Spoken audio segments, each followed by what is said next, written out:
What's the word? What we doing? Look at the way that I'm moving. Off the dime, reposado. Feeling like I hit the lotto. I'ma get money cause that is the motto. Anyone hating can catch all these hollows. You a baddie? Come and follow. All of my bitches get so on la mano. What's the word? What we doing? Look at the way that I'm moving. Off the dime, reposado. Feeling like I hit the lotto. I'ma get money cause that is the motto. Anyone hating can catch all these hollows. You a baddie? Come and follow. All of my bitches get so on la mano. Yeah, I'm dropping these bitches and saying over nothing. I'm just pushing the button. When I hop in the whip, it go 100 and something. I'm a way to the function. And your nigga, he don't even watch what he covering. When he the one that I'm dubbing. Nigga sucking my pussy, he think that we fucking. It was all an assumption. What bitch gon' check my flow? I'm in this bitch like feet 5'4". Big girl fucking nigga on the low. Play with him like G up. Daddy on the feet, I'ma do me. You gon' hear it when I put up in that new V. It's all good, watch it all on TV. Either way, you still gon' see me. See this, I mean all shit. In between the rock and the hard place. They talk about me like all place. Put these hands good like all state. Hey! Nigga, not a girly nigga. Gotta fuck me good off the early nigga. If it came down to it, I'd murder with you. Don't play about mine, you heard me, nigga.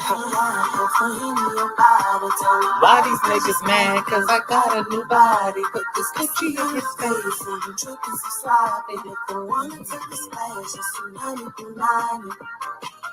What's the word? What we doing? Look at the way that I'm moving. Off the dime, reposado. Feeling like I hit the lotto. I'ma get money cause that is the motto. Anyone hating can catch all these hollows. You a baddie? Come and follow. All of my bitches get so on la mano. What's the word? What we doing? Look at the way that I'm moving. Off the dime, reposado. Feeling like I hit the lotto. I'ma get money cause that is the motto. Anyone hating can catch all these hollows. You a baddie? Come and follow. All of my bitches get so on la mano. Why these bitches mad? Cause I got a new body. Put this pussy in your face and you tripping so sloppy. Make them wanna take a splash. Just 90.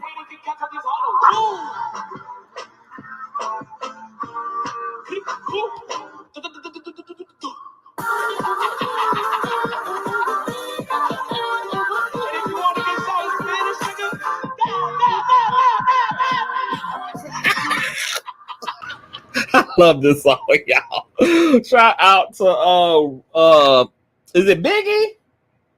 Biggie's from Baddies and Krishan Rock's sister, honey. They did their thizzle. They did their thizzle, child, on this one. Nizzle. What's going on, y'all? So you guys know we just came out of another live that was not supposed to go as long as it did, but I'm so glad that it did because once again, it turned into an amazing, multifaceted, layer peeling commentary. And now I know why our platform is needed on these streets, baby, because you literally can't get this nowhere else, baby. We do it all. And I love that for us. I love that for us. Jesus, I love that for us. You guys know what we're here to talk about, honey.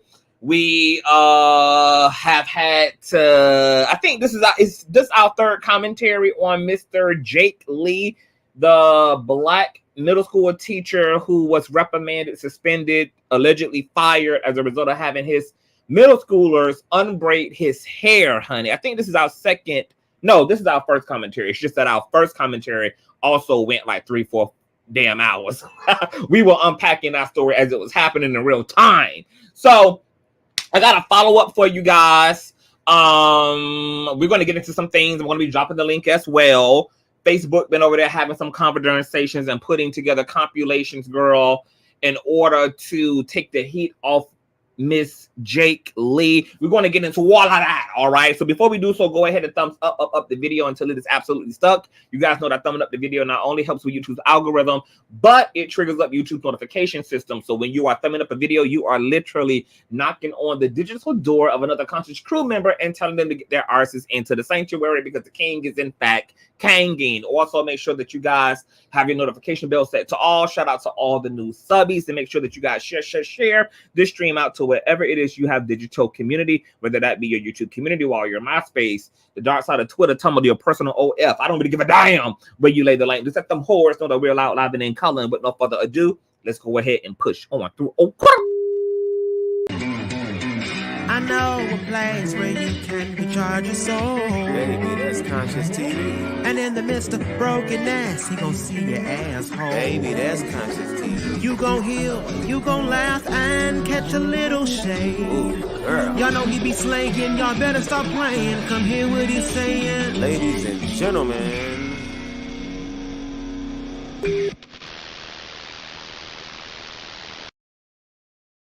All right, let's get into some thizzles. What's going on? Hold on, y'all. Everybody is calling me. Damn.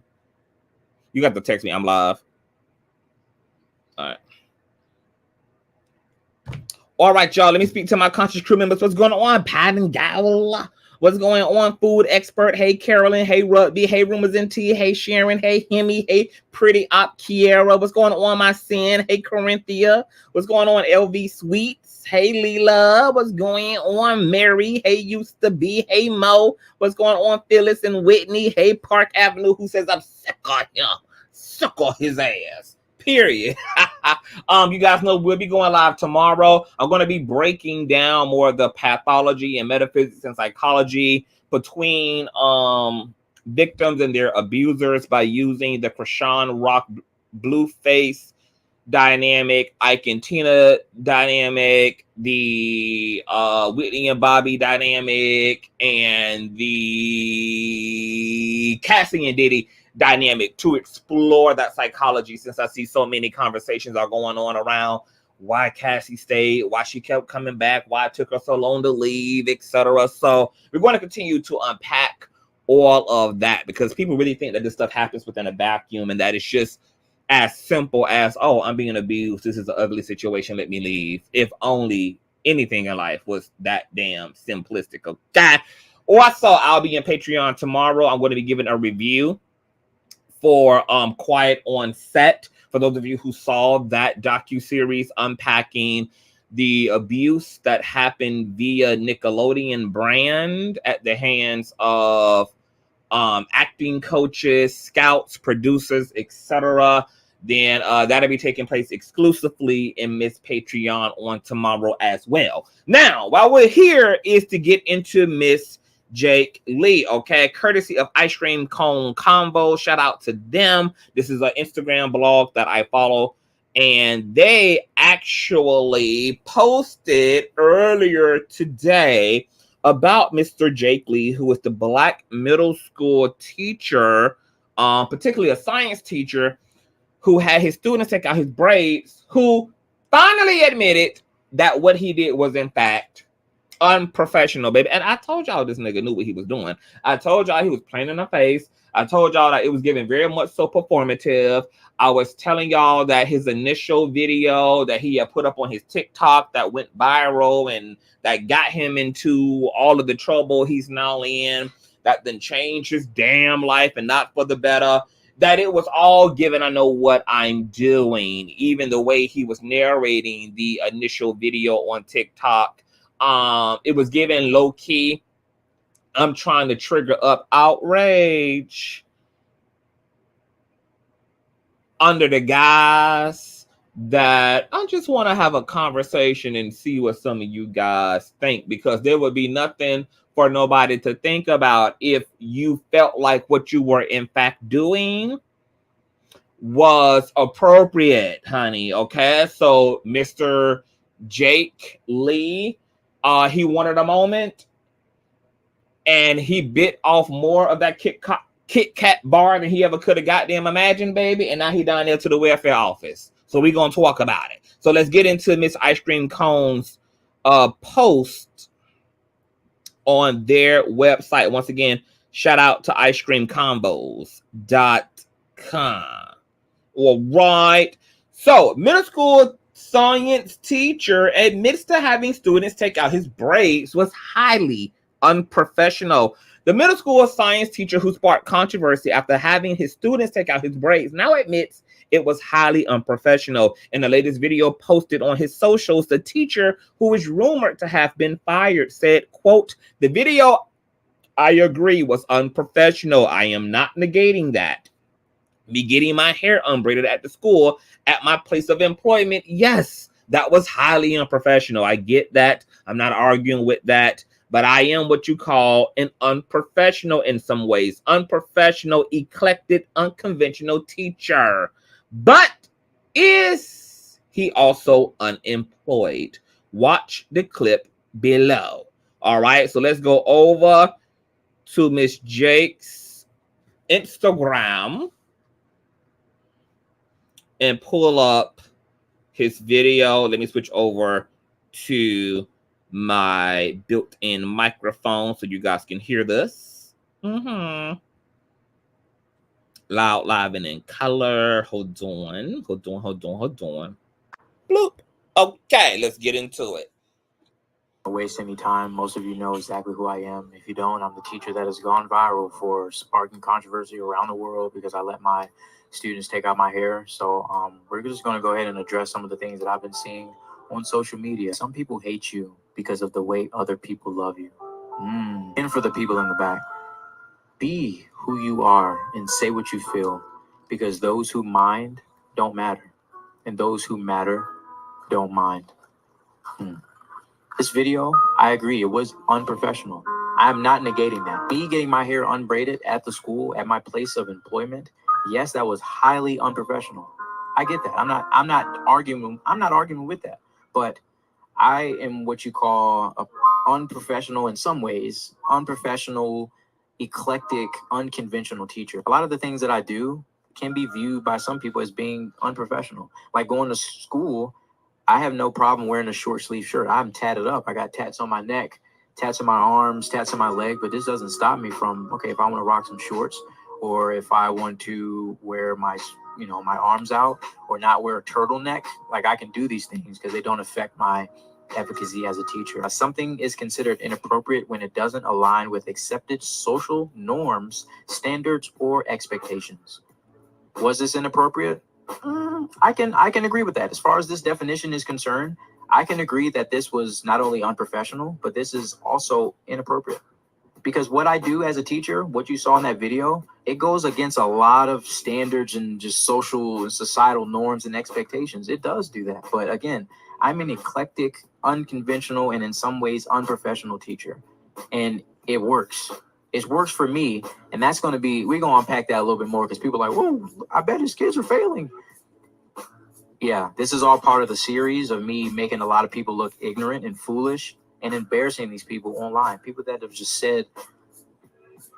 Embarrassing these people online while his ass is the one sitting in a suspension and fired, and yet placates to the role of being an educator, but can't even be an example of following the rules. But he's going to embarrass all these ignorant buffoons on the internet who got the best of his ass after he decided to test and try social media. And now he's thinking he's standing in a self-perceived victory because now the very students you claim were championing your motivations to be an educator, you allow your desire to clout chase to now strip you away of occupying that teacher role and strip you away from the community that you've taken the past 4 years to cultivate. Make it make sense, because if you should have played by the rules for anybody outside of yourself, it should have been for the sake of these children. So you're going to admit in this video what I had already clocked from the beginning, which is why I wasn't here for the bullshit of it all. That you intentionally broke the rules and you were willing to sacrifice your relationship to this particular facility and this particular school where you've carved out and cultivated a particular community at the expense of what exactly? And still here sitting seemingly in pride and arrogance. I don't understand.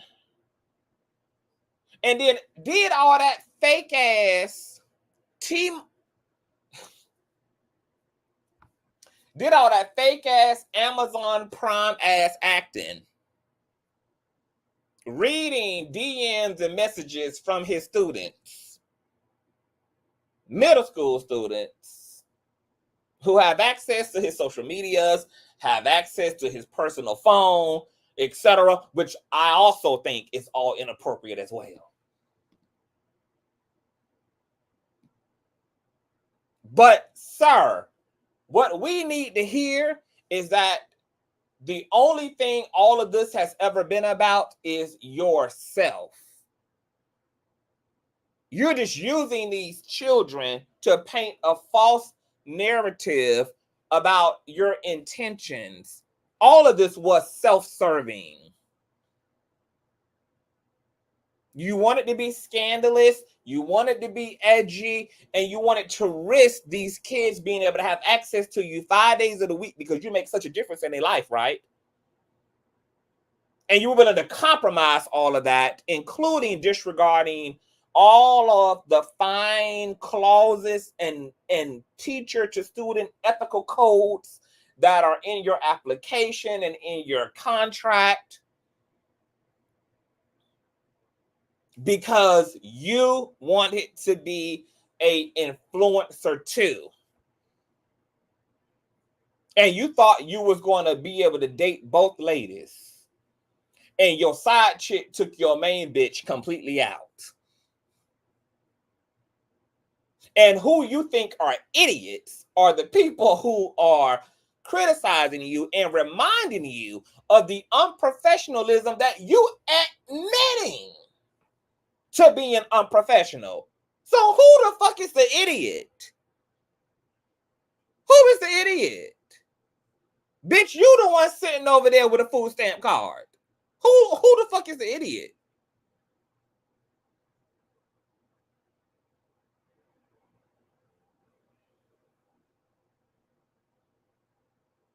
Who exactly is the stupid? Girl, you sitting over there with a damn leopard print scarf on.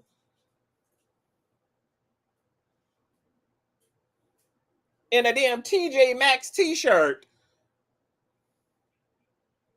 With a microphone that's just as big as your damn ego is. Borrowing your damn next rent installment from your damn mammy. And you calling everybody else a damn idiot. And you got your unemployed ass over there on borrowed ass Wi-Fi when you could have been in goddamn school teaching them damn kids about the damn 12 zodiacal planets orbiting the damn sun. But social media is the big W.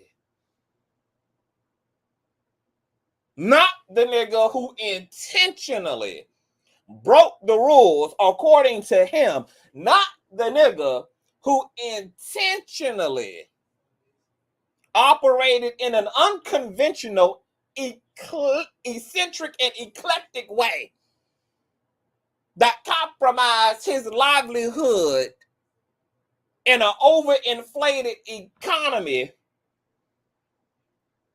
where it make more sense to damn walk than it does to damn put gas in your damn car, and you gonna slide your livelihood and compromise your relationship to the school that you done cultivated because you wanted to attempt to pull the reverse Uno as a social media troll.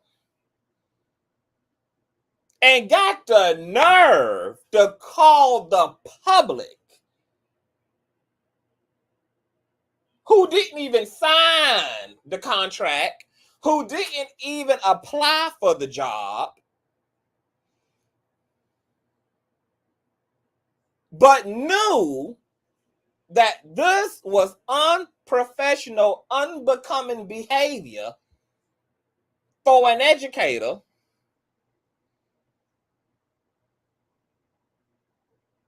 and then double back and admits that all those things were facts, and yet we still damn dumb.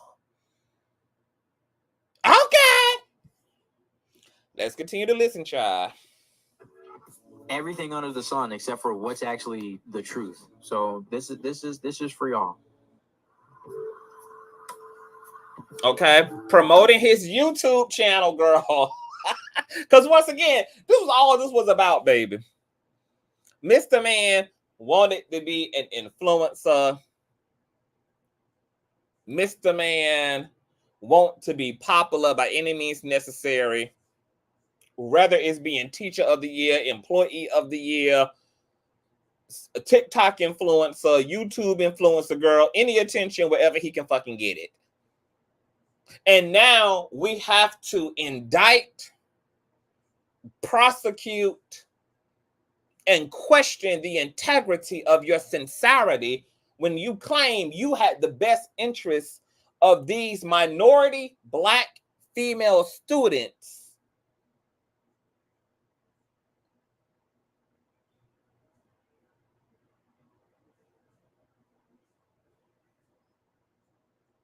in best interests when you were willing to sell yourself down the river as a pivotal figure in their life for online attention. The sincerity of your proclamations that everything you do is for these kids, is for providing a safe space for these kids, sustainability for these kids, has to now be questioned because you thought it was more important to lead an online conversation at the hands of breaking the rules rather than consider if breaking those rules were going to be in the best interest of the young women that you claim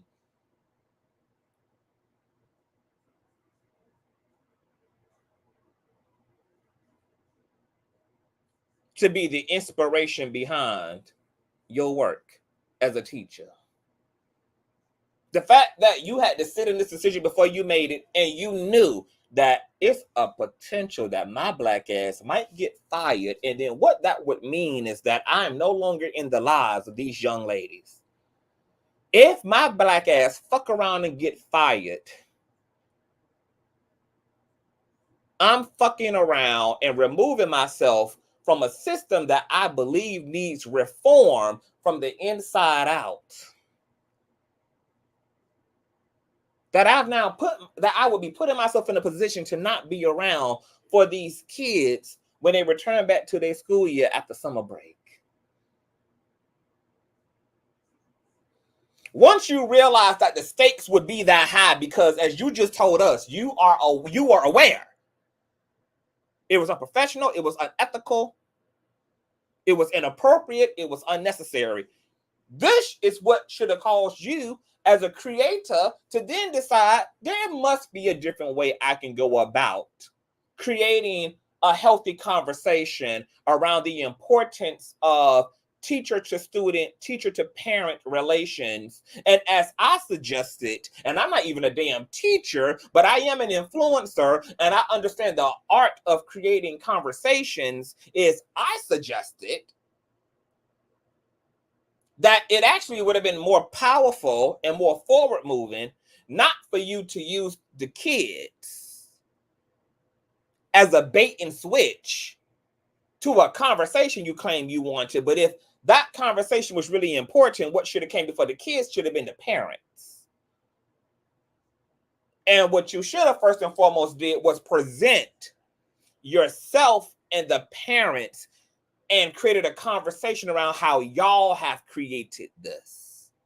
And then the kids would have been a period on the end of the sentence in the aftermath. Because I'm also willing to question the intention of anyone who feels that it is more important to develop relationship to the children than it is to develop a relationship to their parents.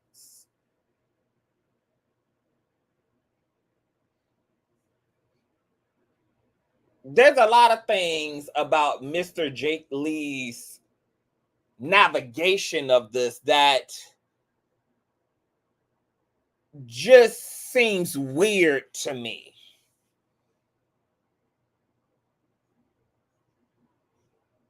And the fact that it seems like Jake, who also I learned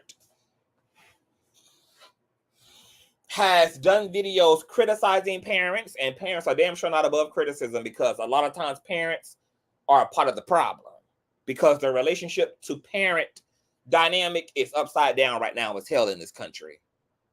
Which is why I also feel like that would have been the better presentation, is to sit down with the parents and y'all talk about how y'all were successfully able to create this community and this trust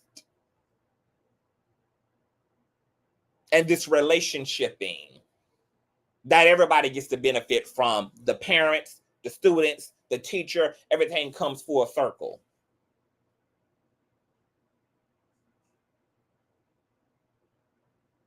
Because it really doesn't matter what you've created personally with these kids if what they're returning home to is abusive parents, ignorant parents, emotionally unavailable parents.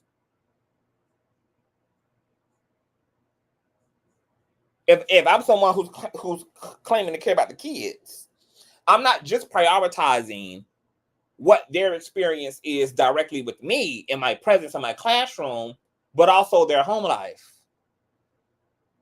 So when I first saw the video, I was like, well, why aren't we hearing from the parents first and foremost?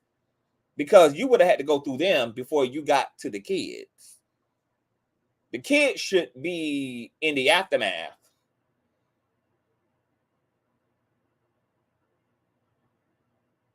I want to know what it took for these parents to trust you, and what was your strategy to get them to trust you. How have y'all developed a system of collaborating as it relates to what's in the best interest of these young people? That would seem to be very necessary information, once again, at a critical time in America where parents are fighting teachers, punching teachers, where teachers are beating the students, in conflict with the parents, with so many teachers being disgruntled with the parents of their students. You start with the head and you work your way to the tail. I also thought that the presentation was mismatched because you're articulating how much you've done for the kids, but yet you're showing us how they're serving you. That's incongruent.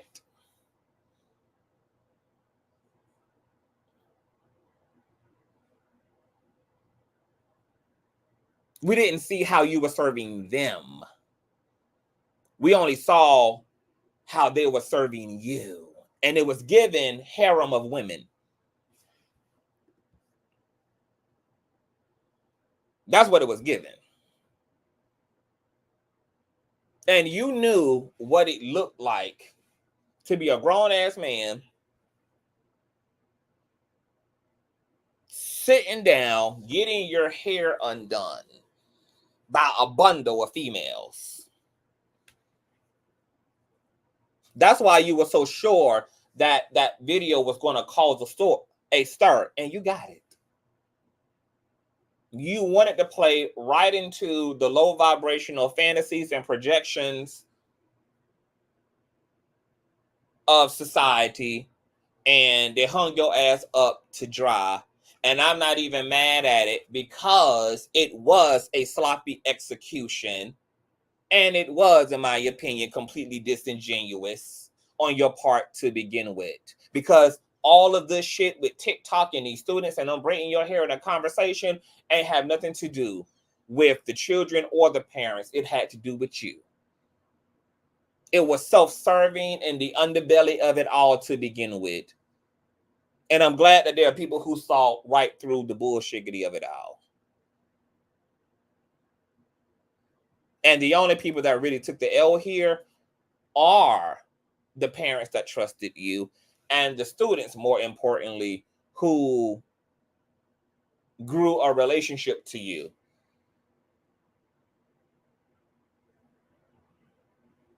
Who are now going to have to deal with their favorite teacher not being around because of a self-serving choice that he made. And matter of fact, let me go on over to this YouTube page and see if the full video is there. Oh, let's read some of the comments first and foremost. Did you get fired? I bet you regretting posting that video, huh? Unprofessional, yes. Inappropriate, no. I'm sorry, my opinion. You wanted the clout by any means necessary. Shaking my head. Okay, please wrap this up. We don't care anymore. How does having your students unbraid your hair aid in their learning or education? Agree with him. We are the new waves of teachers, and students love us. We get the job done. We do not do in the box stuff. We think out the box and relate and build relationships with our students. Keep being and doing you. Education is dying. Appreciate the one still willing to do the job. This is really scary shit. The fact that there are people literally standing behind trust building exercises that have to do with your children physically touching their teacher is exactly why we see so much fuck shit now going on between teachers and students. The fact that people think that the only way to develop community between a teacher and a student is to have the students all up in the scalp, all up in the lap, all up in the armpits of their damn teachers, regardless of gender, is wild as fuck. You can be out of the box. And if you're so out of the box, then you would be innovative and revolutionary enough to know that you can create foundation and safety as a professional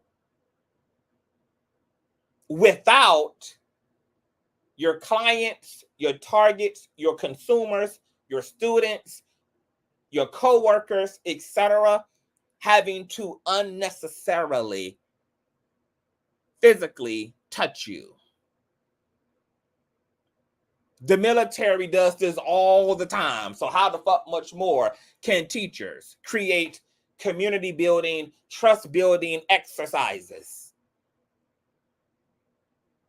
that don't involve 5 people in my head and another young girl rubbing a frog that's being held in my lap?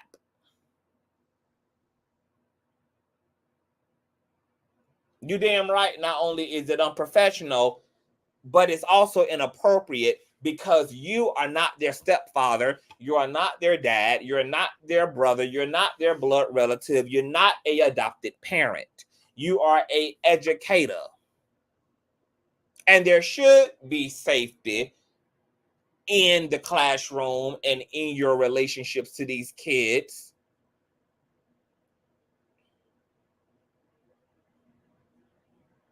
But that does not have to involve these young girls having to be your beautician and to be all up in your shit, especially as becoming of age females. Once again, this is a misnomer on his part because he doesn't realize that those boundaries not only protect them from him, they protect his ass from their asses as well. Because the moment that one of these girls come home and say, I didn't like the way that Mr. Lee hugged me, I felt uncomfortable.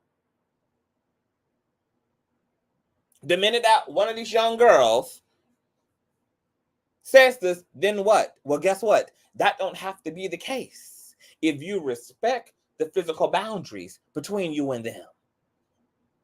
Those safety protocols are for your safety too, dummy. These are young women who have entered the age of puberty, who are fantasy prone, who are new to attachment feelings to the opposite sex, to the same sex. And the last thing that you need as a male teacher is being forefront as a crush to these girls, which they can do and perceive all by themselves. But adding all of the comfortability around physical touch only potentially adds insult to what can already be injury.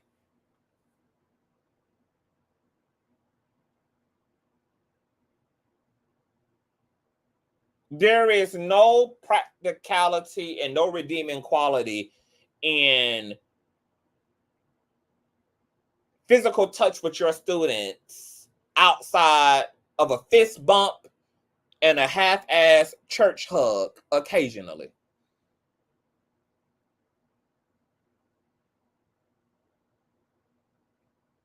When I was scoring A's in geometry, I do not recall having to hug, braid, beweave, wig up,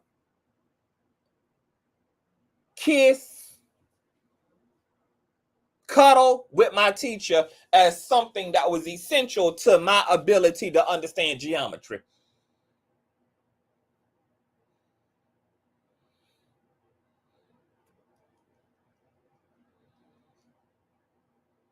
And I'm not saying, once again, that Mr. Lee has some nefarious intention, but what I'm telling you is that you made this situation very weird.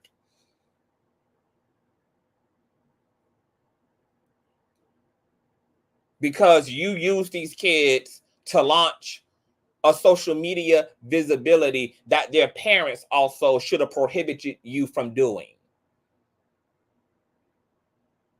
These parents should have never given you permission and the right to plaster their children's faces across social media because you don't have control over that. And it goes to show you how silly and boundaryless they are. And that they too have forgotten that you're just the educator to their kid, not the fucking paid babysitter, not the life coach, not the mentor, but the educator.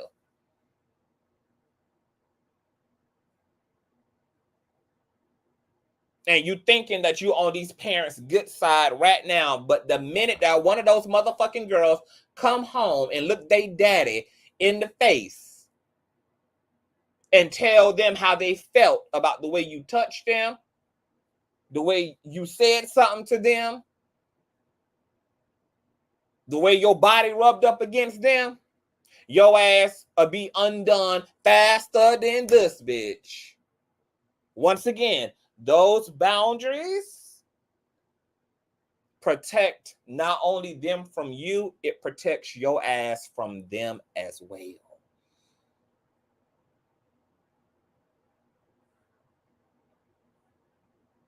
And then let me tell you how the shit really hits the fan and how Mr. Jaq Lee is a true bona fide clout chaser, lying manipulator. Because in the video following the aftermath of your suspension, aka termination, you sat with these damn penitentiary cornrows in your motherfucking head and fake pretended to motherfucking cry because of the pleas and the sentiments of your students who were telling you how unfair all this is. And you played into this narrative of how unjust this all was. And how this is a faultiness and an error on behalf of the district and the school system and society, only to double back around in this particular video and admit that you consciously and intentionally chose to disrupt the status quo and chose to disrupt standard protocol. Make it make motherfucking sense. You got to pick a side. Either you were done wrongly and unjust and you was in the right, or you did this to yourself. And rather than you crying to your students, what you should have been telling them was that I made this bed, guys. And these are the, and I'm going to show you guys what mature people have to do, which is accept responsibility for their behavior. I made a choice to consciously go against school conduct. I made a choice to bend and break the rules to my likeness. And these are the consequences. And I don't want you guys feeling sorry for me because I should have known better. I'm the adult in this situation. I don't want you guys to vilify anybody else in this situation. This is a bed that I made for myself. So when you guys make choices, I want you guys to be able to stand in your shit. And if you're going to break the rules, then you should know there are consequences to doing so. Regardless of what your reasons are, there are consequences to doing so. In fact, I actually apologize to you guys for sacrificing my relationship to the school, my relationship to the next school year where you all were looking forward to me and I was looking forward to y'all. And I put all that on the line for an online conversation that's now being had at my goddamn personal expense. I failed you guys, and I apologize. That is what the fuck the conversation should have looked like. But what you did instead was allow those kids to believe that somebody was being unfair to them and was being unfair to you. And then tried to use their emotionalism as a way to take the heat off of your own actions to try to pull the reverse Uno and make the public and the school system believe that they were out of order. Only once again to double back around, baby, and let truth be told, you knew exactly what the fuck you was doing from the very fucking get-go. And the problem with a lot of you new teacher ass motherfuckers, since that's the language here, is new teacher. We are new teachers. What you new teachers need to do, bitch, is learn how to read, first and foremost. Learn what it means to sign a binded contract between you and another entity. Because it seemed like you new teachers have a problem comprehending.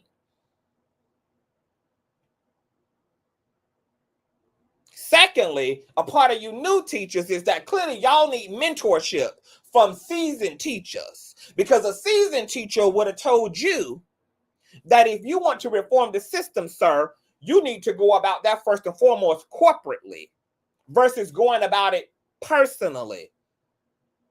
So what you should have been doing was going to the school board. You should have been figuring out legislation. You should have been figuring out how to influence the laws and the policies of the districts that you're employed by and change the rules on paper before you went to acting like the rules had already accommodated your behavior. You just jumped to the behavior and didn't actually think about changing what the fuck was on paper. And then once again, presenting yourself as the educator and the smartest crayon in the book. And your ass sitting over here with an oversized headphone set on and a extra small ass do-rag. Looking goofy as hell.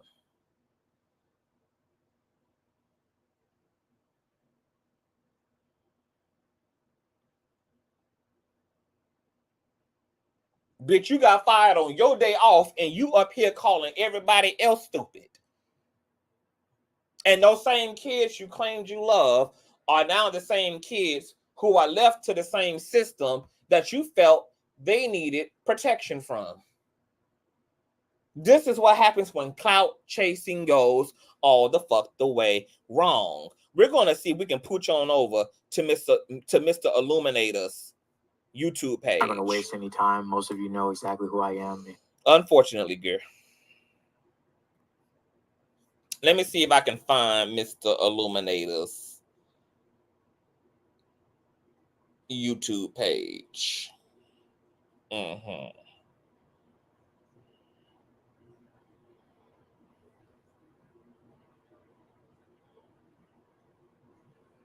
Let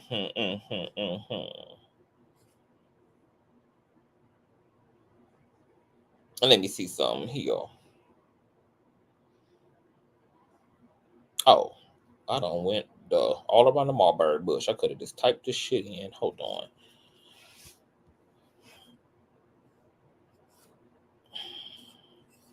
Let me see here.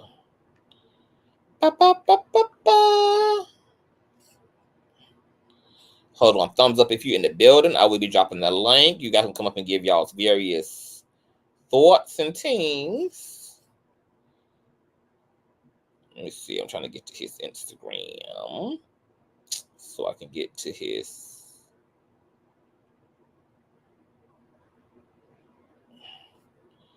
Hold on. Let me see something, chat.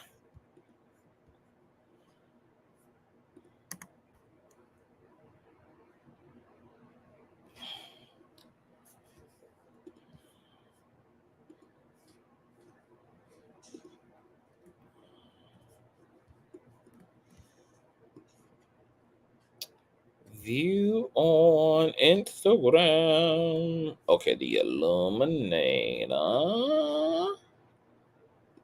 The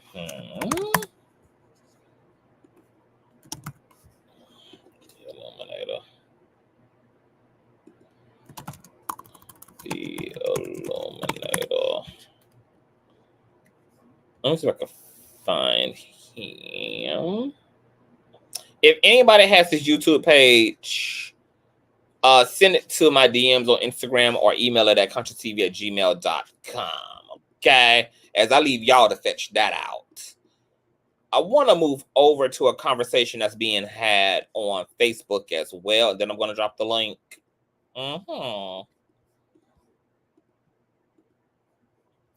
And this post was made by Arena Banks on May the 11th. And this is what she had to say. Y'all are pissing me off about this man for real. Let's be for real. This isn't the first and it won't be the last that teachers have bonded with their students in this way. Truthfully, if I was this man, I'd file a discrimination suit against the school. Plenty of students have been seen taking down or doing their female teacher's hair, and no one bats an eye or utter a word. He got permission from the parents first and foremost, but not from his boss, baby. Made sure their homework was done and they weren't clowning in class, and yet he's getting torn apart. This is essentially like telling someone that what you did on the clock was okay because your coworkers were okay with it. But it don't matter what the fuck your coworkers think. It didn't matter what the hell these students think. It didn't matter what the hell these parents thought. They weren't the ones signing your goddamn check. Bitch, who you should have consulted with and got the green light from was your superior. To hell with these damn parents. They ain't got a heaven or a hell or an unemployment line to put your ass in. They weren't clowning in class, and yet he's getting torn apart. Y'all sensualize everything. This is also a gross misnomer of people thinking that this boils down to sexualization. It was inappropriate. Inappropriate don't mean sexual. Inappropriate means unnecessary. Unnecessary. This was unnecessary and had absolutely nothing to do with nothing. But since he's hired to do a particular job, he's not hired to do anything else outside of that job. And nowhere did any of these students sign up to be unbraiding the hair of their damn teacher. That ain't got nothing to do with why they ass in class. It ain't got nothing to do with their grades. It ain't got nothing to do with anything going on in the curriculum. And if they didn't have anything else to do, your job as an educator was to give their asses something educational to do in the meantime, in between time. It is your fault if your curriculum allowed them to sit on their ass and have an extra hour and a half in class. Because they could have also been learning something else educational. Maybe how to respect rules and regulations. That could have been something they were learning. Would y'all rather he ask some little boys to do it instead and say, here this person, girl, trying to run shit together, everything but hold this man accountable for what he already done admitted now? Because see, now she left looking stupid because he admitted now that he did what he did intentionally and did what he did knowing that he broke the rules. So now what? Now you can't put the blame on the public. You can't put the blame on the school. You can't put the blame on anybody who's viewing the situation. Now you got to direct all your attention to his ass who done admitted that he knowingly broke the rules. What's so intimate about taking someone's hair down? The fact that it's unsanitary, girl. We're just coming out of a damn pandemic. It is too many monkeypox, rollpox, buttocks in the goddamn air, and nobody knows where the fuck his head has been. Nobody knows what the hell is hiding in the nooks and crevices of his goddamn follicles, and nobody needs their children transferring what the fuck is in his scalp into their own scalp or into their mouth or onto their body, God forbid. Once again, unnecessary physical contact. Being all up in somebody's dingy ass head is unsanitary. Nobody know what damn plenty of fish ass hooker he was with last night. Nobody know what type of damn ass clapping strip club he done went to the night before, girl, and done blew all type of damn germicide and spermicide every goddamn way out of their asshole, honey. And now my children, my 13 and 14-year-olds up there plucking and picking through your shit like it's cotton. No. Bitch, I don't know what type of gutter snipe ass adulting you was doing the night before, ho. The fuck you mean what is so intimate, bitch? So what you don't find, so what? If they would have, if they would have trimmed his goddamn groin area, girl, you wouldn't have found that damn intimate either, huh? I guess just let the female students go and test their female teachers' titties for cancer lumps. Let them just go around feeling on the breastises of their female teachers, girl. The test for cancer. I guess as long as it got a purpose, honey, it's not considered appropriate, is it?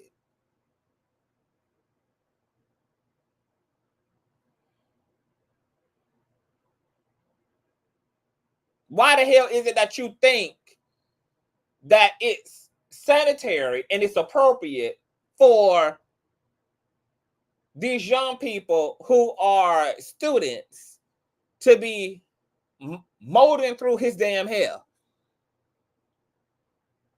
And girl, do you know how fucking funky 2-3 week old penitentiary ass cornrows actually smell, honey?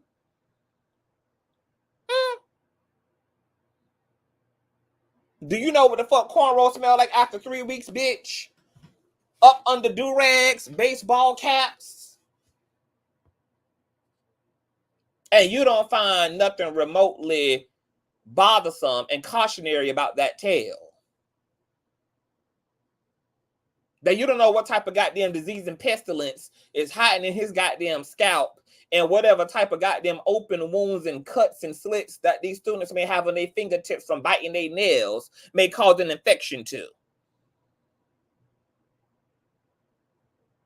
See, I bet you this is the type of, the motherfucker who wrote this post is a motherfucker who sell food stamps. I bet you. I bet you. I bet you, honey, Miss Arena, sell food stamps. I bet you she do.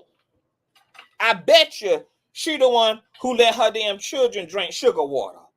I bet you them children eating mayonnaise sandwiches. I bet you.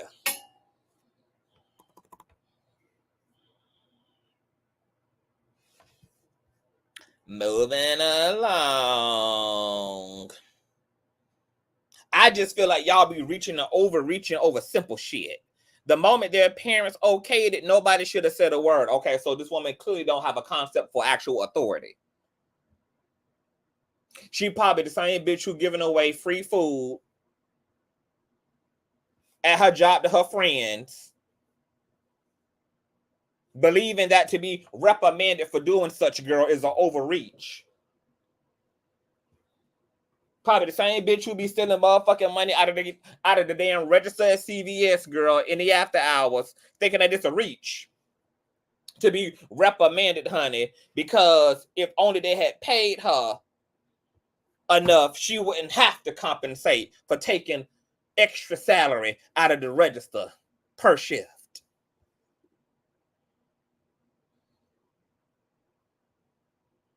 Simply because you aren't their parents. If this isn't something you wouldn't want your child to do, then speak with your child. Y'all tearing this man apart, and for what? Half of y'all don't even be bonding with y'all kids, but have the most to say. Meanwhile, I've never seen anyone say anything negative about other teachers that have done this before. It makes me sick how many people will sensualize the simplest of things. Please go heal. Signing off, Miss Banks. So let's put together, or take a look and scroll through this compilation that Miss Pretty Brown on Facebook put together, okay? Because Miss Pretty Brown was trying to illustrate that we ain't had no smoke for nobody else who done put on public displays as a teacher with their students, like we did with Mr. Jaq Lee. Okay, so here's one teacher here getting her hair either braided or unbraided at the hands of her students, both male and female, in a damn appropriate. My students are the absolute best. I don't even know what the hell is happening here, baby, because this looks like a damn toddler her damn self. Is this supposed to be the damn teacher here? Watch my student do my hair in a damn appropriate. You don't get a lunch break. This motherfucker here getting a whole goddamn fade at the hands of his students. Bitch, you don't get a lunch break. Student give the teacher a haircut. Bitch, your pension is restricted too. When your students blow dry your hair before your hair appointment, blow dry her motherfucking paycheck too, goddamn it. Okay? This was another one, getting her goddamn baby hairs laid. Lay her motherfucking resume down as well. Okay? All these things are inappropriate.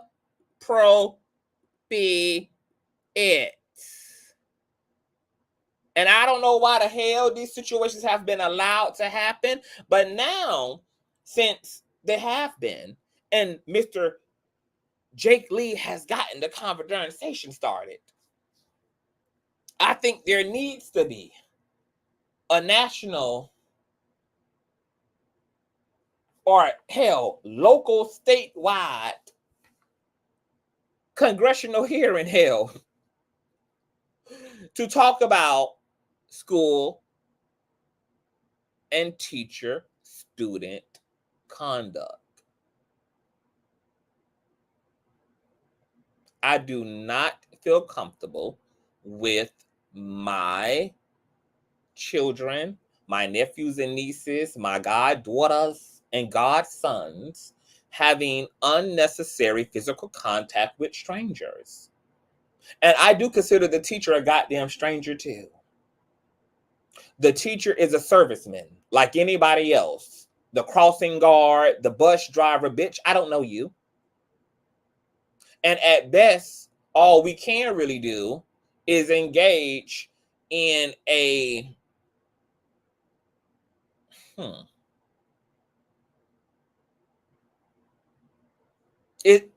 business relationship. We're not friends. My kids need an education, and you're signing up to be the educator. That's what we need educators to do.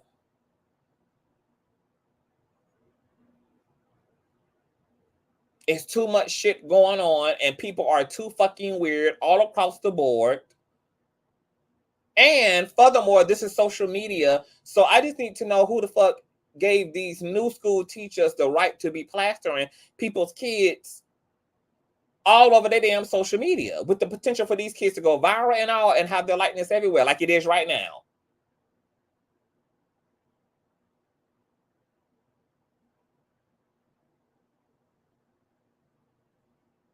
All of these teachers who are carrying on this way are okay with this behavior until one day one of these motherfucking kids come home and allude to something that they believe is in fact inappropriate.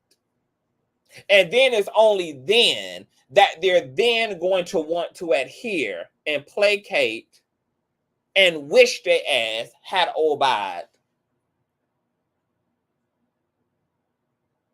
by conduct policy.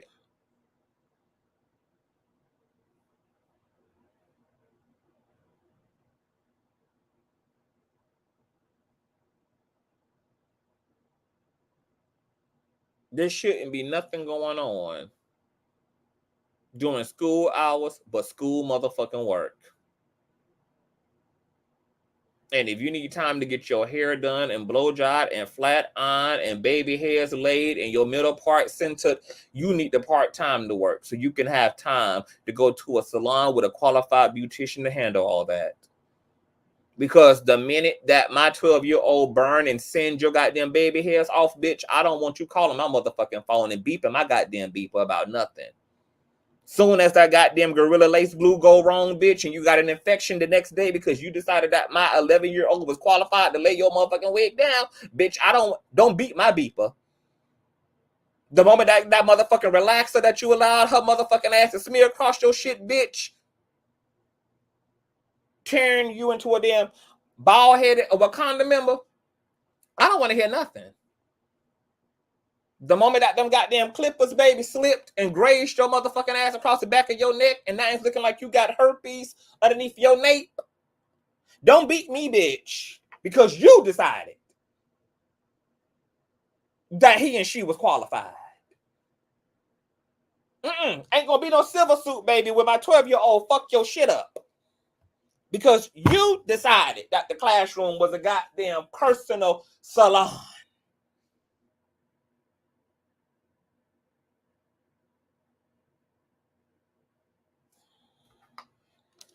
Inappropriate. I don't give a damn. Can't nobody convince me that this makes sense.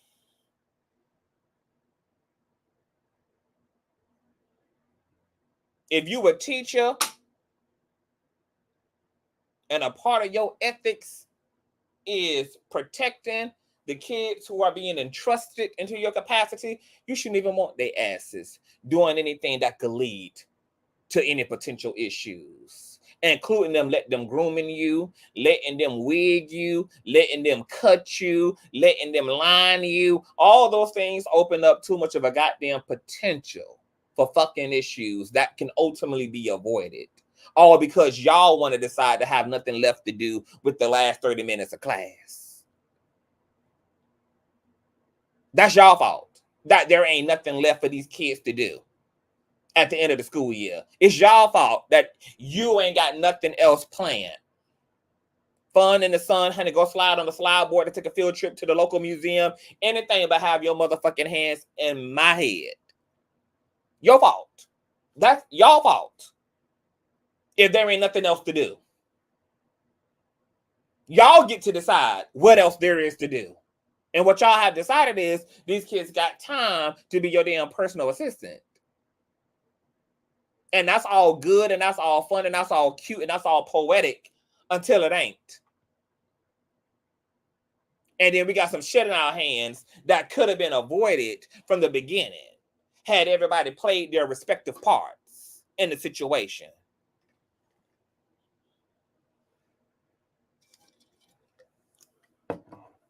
Even Sabrina, I would ban that. Y'all can't do each other hair either. Unless you're siblings. You can't even do that. Sit down, do your damn work.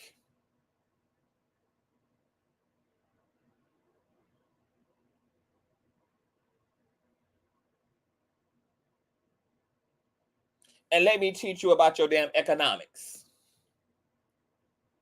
As Black and brown minority folk, let me talk to y'all about how important it is for y'all to own land and to invest as a part of your economics and your wealth building in this country. Let me teach y'all asses and talk to y'all asses while we got time about the importance of not having to necessarily agree with the way everybody lives and shows up, but the importance of respecting the way other people and other students show up. Because in thinking that you're going to bully somebody's ass, you potentially turn their ass into a goddamn open terrorist who going to come through these goddamn doors and avenge themselves in the name of being bullied. This is why your ass should be kind to other kids. Even when you find their ass weird and you find their ass strange. And you find their asses odd. Oh, it's a lot of things we can talk about. It's a lot of things we can get into. We can talk about the importance of respecting your parents.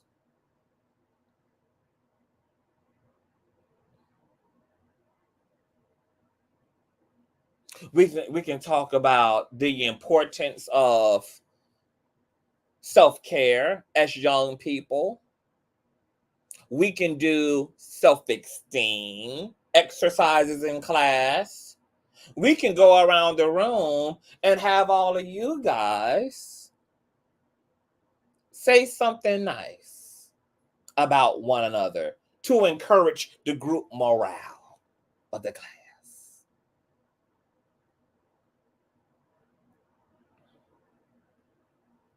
There's a laundry list of shit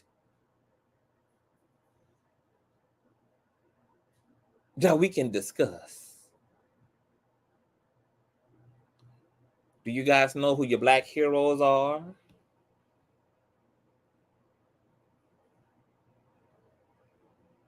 Do they understand capitalism? Do they understand colorism? Do they understand their history? Do they understand from which they come so they can know to where it is they're going? Do they understand how to recognize abuse?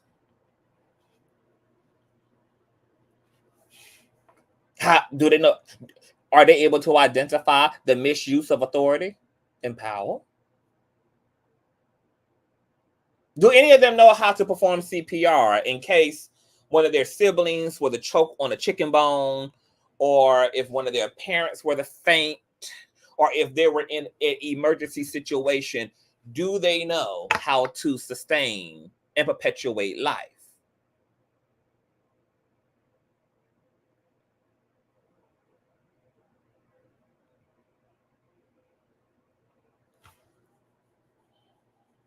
There are so many things that you can teach, baby. There's so many things you can talk about.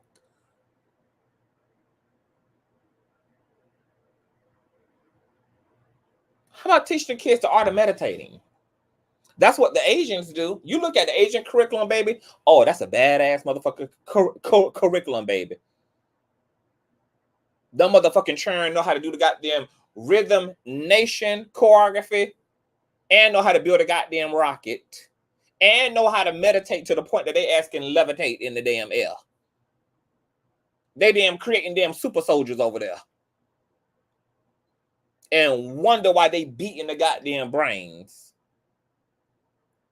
out of Americans.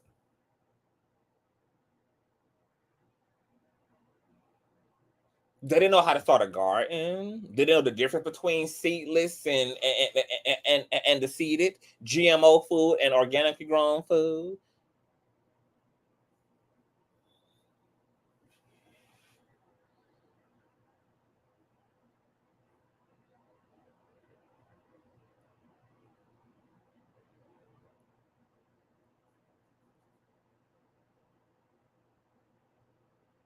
Do they know how to ask for help? Do they know how to identify someone who is struggling? Other students who are struggling? Do they understand the art of creating safe spaces for other students who they see struggle to be themselves, who are more shy and bashful, how to create a more affirming space. I mean, do they understand the art of socializing?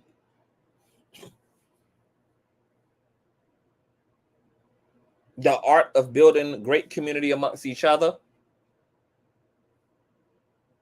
There's so many things.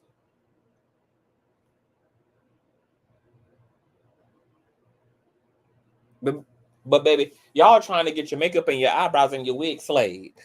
Okay. All right, fine. I'm gonna drop the link if anybody got anything to say, honey. If not, that's it. That's all.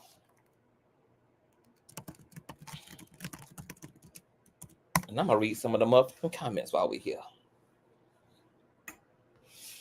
Hey, her story. How to budget money, how to balance your finances. They need to bring art back to school. Hey, Logic Bees, who says, CTV, you are amazing. Thank you. Serenity said, that's a good one. Meditation and martial arts. As a retired alternative teacher, he was in the wrong period, says Roxy. Music classes. What happened to home economics? They definitely need to be teaching boundaries. Good touch, bad touch. I don't even let my own children in my hair for fear that I'll wake up bald-headed or motor oil in my hair. So why can't they teach love, respect, acceptance instead of this bullying shit they got going on? What's next? A back rub.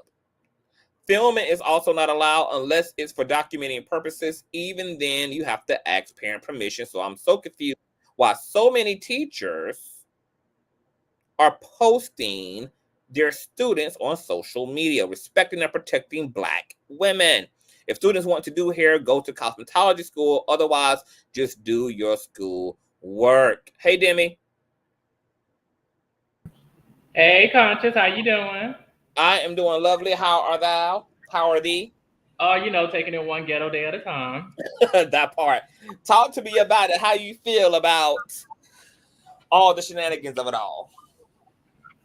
Okay, so when this story came out, I immediately thought about when I was in high school. You know, that was some time ago, Conscious, back in 2006. So it immediately made me think. There was this. There's always going to be a double standard. And I understand that. When I saw the female student doing that to it was a white teacher. When I saw that in class, my first thing was like, they're doing that? Is that okay? Like in my mind, it was just like, isn't this like a boundary being crossed? Like she's an authoritative figure. So I'm just like, and then I just kind of chalked it up. Maybe that's just white people doing that because I didn't see any Black people doing it. So I immediately thought about that. And then as as things developed with this story, I was looking into it, looking on the man's social media because people be putting their information all out. And then one social media person that I follow called the Queen Pope, she explained it so beautifully, and it made perfect sense to me, and why I also felt the way I did when Whitefish them did it. She stated, "Hey, he is an authoritative figure. He's a teacher. A boundary was crossed. You cannot ask them to do that." I mean, granted, if you see females doing it and not getting too much flack for it, it's because, unfortunately, it's not making it right. It's a double standard. Males have double standards, females have double standards. It is what it is, doesn't make it right. But I was like, sir, why would you even put yourself in that position in the age of social media, knowing how the optics are going to look? Like, it's not going to look good. Like, you are on a one-way ticket to cancellation. And we've seen it. So I just thought it was just poor taste on his part. Yes, it was unprofessional. I mean, if they didn't have nothing to do for the last 30 minutes of class, make them catch up on their work for next week. But it was just in poor taste. Or just let them do anything but be in your lap and be in your damn scalp. Exactly. Because I'm just like, I'm like, sir. And then, Conscious, you sent my spirit to the great beyond when you you was like how bad dread smell. I was like, yes, why isn't nobody talking about this? Like I had to buy my brother some damn some spritz from one of my loctician friends that I know, because I'm like, why does your hair smell like that? I'm like, please spray something in there. I agree with everything that you said. Again, it was unprofessional. It was definitely in poor taste. It's like, sir, come on, the optics. How do you, as an educator, not What do know? you think about him admitting that he knew exactly what he was doing? When he admitted it, I was just like, well, okay. So then my mind was like, are you doing this to build up your social media following? Are you doing this to go viral? Like, what was the end game? I get everybody doesn't want to work conscious. We all want to, you know, eat fruit and just be rich and shit. Trust me, I'm one of them. But I just like, sir, what is the end goal? Again, intention. Everything's about intention. So I don't know what this man's intention was, because he has a whole setup going on. I saw one of his videos of him responding to all the backlash. I'm like, well, sir, how long have you had this backdrop and stuff? And did you knew this was gonna happen? Or is this your way out of teaching so that you can build? I'm just like, it's just not looking good. Oh, and one last thing, Conscious. I know you had asked me last time, how do you say my name? Because I be following you on Instagram. Yes. I want to make sure before I leave, I go ahead and at least let you know it's not Gade Nebo. You know, it's a Haitian Loire. Okay, say that one more time, because you had kind of went out a little bit. Say it one more time. Okay, so it's pronounced Gade Nebo. Gade Nebo. Yes. Yeah, I love that. Gade. Okay, well, I done put that up already. Yes, he's a Haitian Loire. Yes. Gade Nebo. Yes. And what does that mean again? That is a Haitian Loire and Haitian Voodoo. Haitian Voodoo. I love it. Okay, all right, got it. Gade Nebo. Okay, so going forward, I mean, okay. So how do you feel about the consequence? Do you feel like over-punished in this case? Do you feel like he just should have got a warning, slap on the wrist, given an opportunity to do it differently? Or you think firing was justified? Okay, because I'm always going to protect Black people, I feel he should have got, you know, fine, a counseling, like, hey, sir, this is why, maybe get some subsequent training, like, hey, you're an authority figure, a boundary was crossed, you need to issue a public apology, take that shit down off your social medias, and we're gonna handle this. We're gonna put you on administrative leave, how they do the white folks, and then we're gonna come back once you know you've done your training and realize where you went wrong. I do feel it was overkill, but in today's society, it's like everybody doesn't want to risk being canceled or the schools catching backlash. So I get why they did it, and I feel like, again, because of capitalism and white supremacy, they're gonna do everything they can to try to, you know, axe us any chance they get. So that's just me on that. Now, do you think he should have been aware of all of that? If we're aware of all of those moving parts, that should have been more. That should have been him about his behavior or his actions. And so that's why I don't understand, like, what was his thinking? Again, it goes back to what was your intention? Like, you can't tell me you don't know, sir. You couldn't tell me, and then you came back and then stated that you did. Like, are you okay? Are you lonely? Is the escort site not working? Like, I don't know what's up. Like, what? I don't know with him. I'm gonna tell you what I extract, because you know, in the last coverage we had went through his TikTok, and it seems to me that before he started really kind of capitalizing off of the student teacher stuff, that he was trying to build this air of like, I'm just a classic good bachelor guy, me and my dog, self-care, fitness, and just trying to placate to this like boy next doorness. And I think he got carried away once he got access to the kids, because this played into his image as this like sincere, safe bachelor who just, you know, is lever to cleaver, and just really just seemed like this appeal to women and to these expectations that women have, and him just wanting to look like this good guy. And I think he overplayed his hand. That is a great POV. I never looked at it like that, but now thinking back on what you just said, yeah, because if you go to his TikTok, boo, it's just him and his dog, and it's just him living alone, and it's him doing skincare, and it's just him trying to do all this philosophical shit, and it's just like, you know, all philosophical it's shit. just You like, can stop you from thinking and then do it. That's crazy work, though.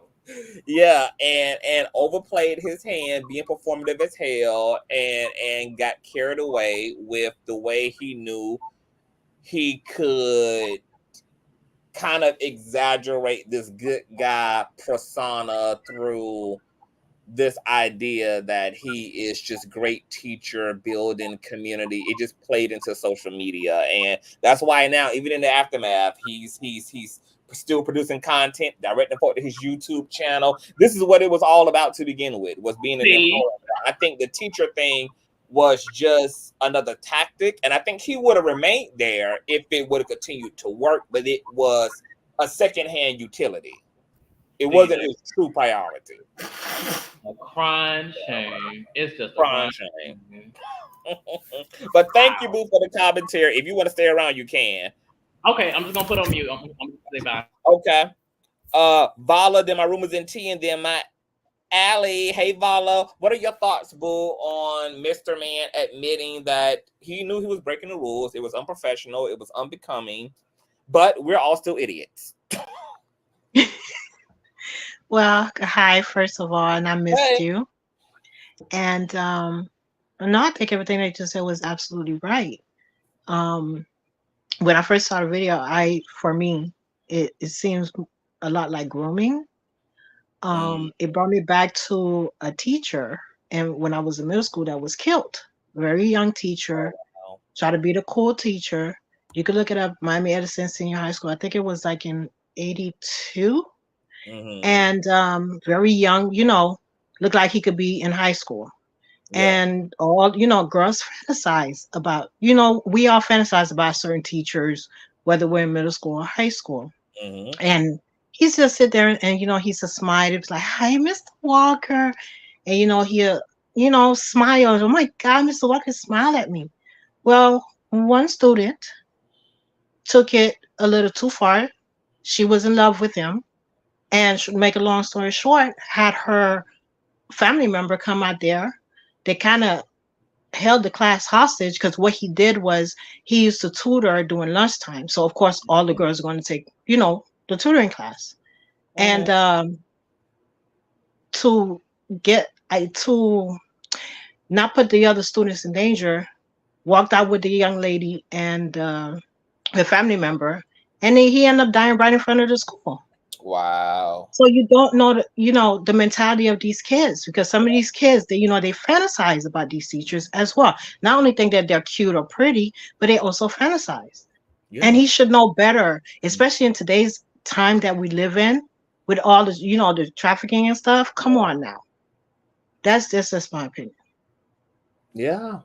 Yeah, and that was the biggest thing, even to the people who was claiming, oh, this is over-sexualization. No, it's not over-sexualization. It's also the reality that these are young people, and we know that they are at the age of puberty, that they're changing hormonally, and he's not completely reading the room and not taking that into consideration, and he's putting himself in a dangerous situation by eliminating that from... a potential issue that could show up. Because as you said, we all did. And I mean, hey, like I said in the last panel, I'll say it on this one. Yes, as freshmen and eighth graders, we did our work. We were A students, we were honor roll students, and we wanted to fuck the art teacher too. Both of those things are true at the same damn time. It's not one over the other. And I think that it is wildly naive of him to believe that he isn't subjected to the fantasies of young becoming minds who are also now going to be exploring and experiencing their sexuality, because biologically that is being stimulated at this age, even against their will. And to know then that some of your content that is on your social media that you are also permitting the parents and the students to follow you on is showing you in your little towel, and you're moisturizing your body and oiling up your muscles and all of this, it's just like, come on, my nigga. It's just like, you are just not being intelligent. You're not being wise in the way you're navigating, and you're not understanding that, once again, these rules and these boundaries, they protect you too. It doesn't mean that these students are insidious, but boundaries are created in order to keep confusion down and to keep things that could develop and look weird and become weird from becoming, in fact, weird. And I just don't feel like he hasn't convinced me that he loves these students, regardless of how well they're doing, because you were willing to put your entire career on the line when you knew what the black and white said.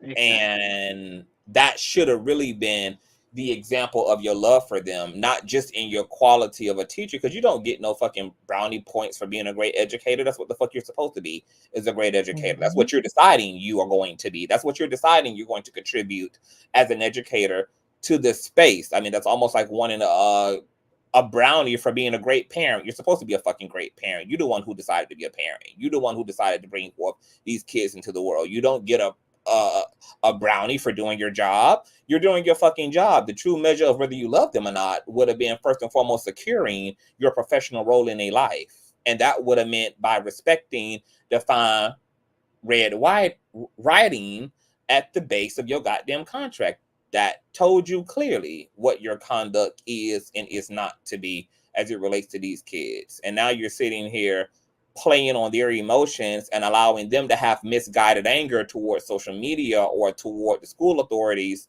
instead of you holding yourself accountable for the clear-cut conscious choice that you made and the predicament you put yourself in. That is misleading and deeply manipulative. And the fact that he said that he doesn't want kids of his own, but you are hell-pressed on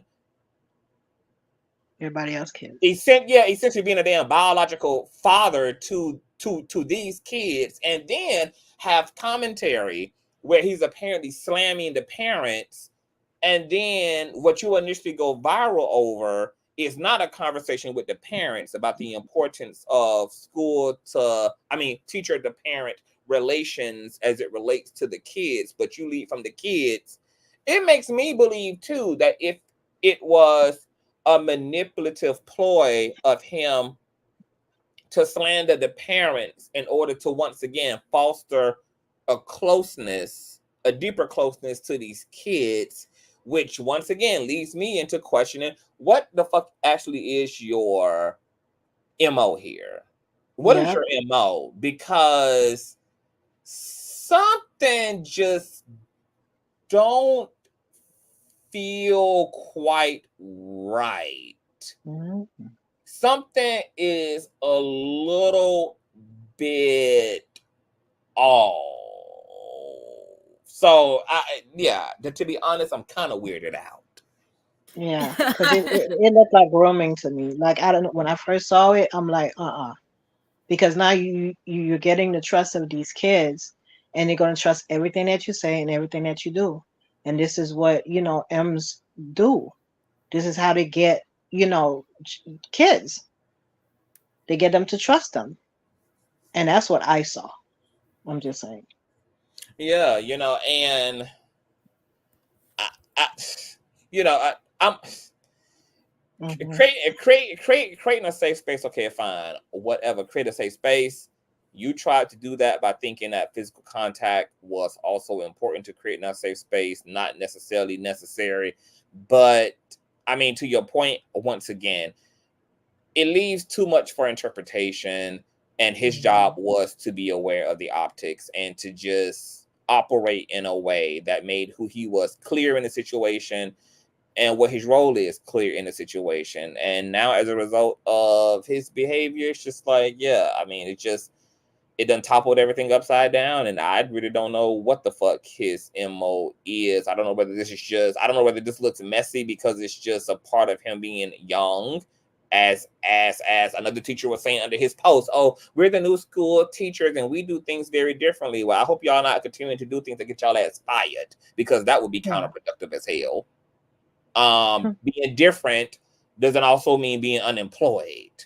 So I would think y'all would be finding ways to so-called be different. I don't even know what the fuck that really even means, that we're different, that we're doing things differently. Doing things differently also doesn't mean like scribbling all outside of the clear-cut lines either. So I don't know. It seems like these new some of these new teachers, God bless their heart, we are living in a teacher deficit era. We definitely need teachers. We need educators. We need parents and teachers to be on the same page. We need kids getting a quality education and all of that. But some of the ways in which we're going about that is not conducive, and it's only furthering the issues. But thank you for that, Vala. Rumors and tea. Conscious.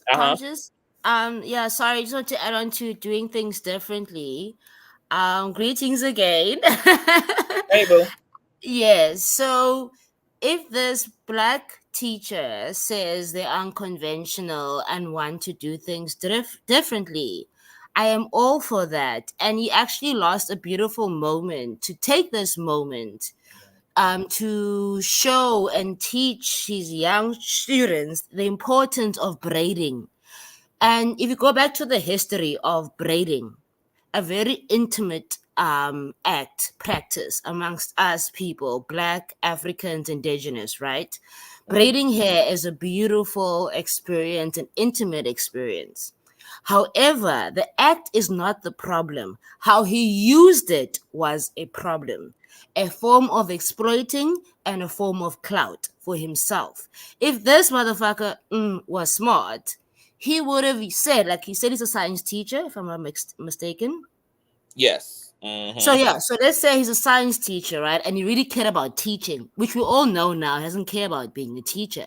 If he was a real teacher, he would have used the importance of braiding and introduced it in a science, right? The science of braiding, the history behind Black braiding and the importance of it. And then also invite a hair model to show, these kids, you can actually get paid to be a hair model, not exploiting the students, getting external help, external resources, and using this as a learning moment to also teach other Black kids about the importance of braiding and hair braiding and the culture of it and the science behind it, because also very scientific. When we did it, how we used to hide our grains during slavery in the braiding of our hair, how we used to have maps drawn in the braiding of our hair. So this person, as we can see, is not about the teaching of it, but used it as an exploitation against the students, but clout for himself. Yeah, no, I totally agree, and that's what I mean. But see, like as a creator and as an educator, it was his job to be this creative and to find ways to make things about education. That video of them girls taking his hair down was about him. It was self-serving. It had nothing to do with anything. It didn't highlight his capacity as a educator, etc. And you just gave a whole nother alternative to how he could have used that time and how he could have amplified those students' understanding and the history of braiding, etc. Even encouraged them to go into that because it's lucrative, it's artistic, and all of that. But instead, he wanted to show how much of a great guy he was. I'm a great guy. Look at what I've created, and look at this harem of female students taking care of me while I'm claiming that I'm the one who is serving them. It was just so weird and mishmash. So weird. But thank you for that, Allie. Rumors and tea, thoughts on Mr. Man being aware of his behavior and calling us all dummies any damn way? Hey, Conscious. Hey, crew. Hi. So I didn't watch the videos. I mean, I read a little article and, I had a bias because of my mom being a being a former administrator in the schools and the time that I spent, especially like in my teenage years, and I saw so much like buffoonery with the teachers and the students. Like, and the administrators, they knew. And I think that's what in this particular case, I believe the administrator, I do not believe this is the first time that he's done this, is very evident. I'm pretty sure they were all aware, because school is nothing, it's no different than any other environment. It's supposed to be different, but it's, I mean, it's just a big old playground for a lot of things that have nothing to do with education. I mean, just it'd be a lot. Okay. Like, I mean, if most parents really took the time to go and just pop up and visit the school randomly, just pop up, like, you think the children, like the students are the problem? Like the main problem, when it's really the staff, because a lot of them don't treat the school as a professional environment. And this is something that's been going on forever. Social media has just been making, I mean, things that we already know, but social media has now, people's ego, chasing fame and all of that, has caused them not to think rationally.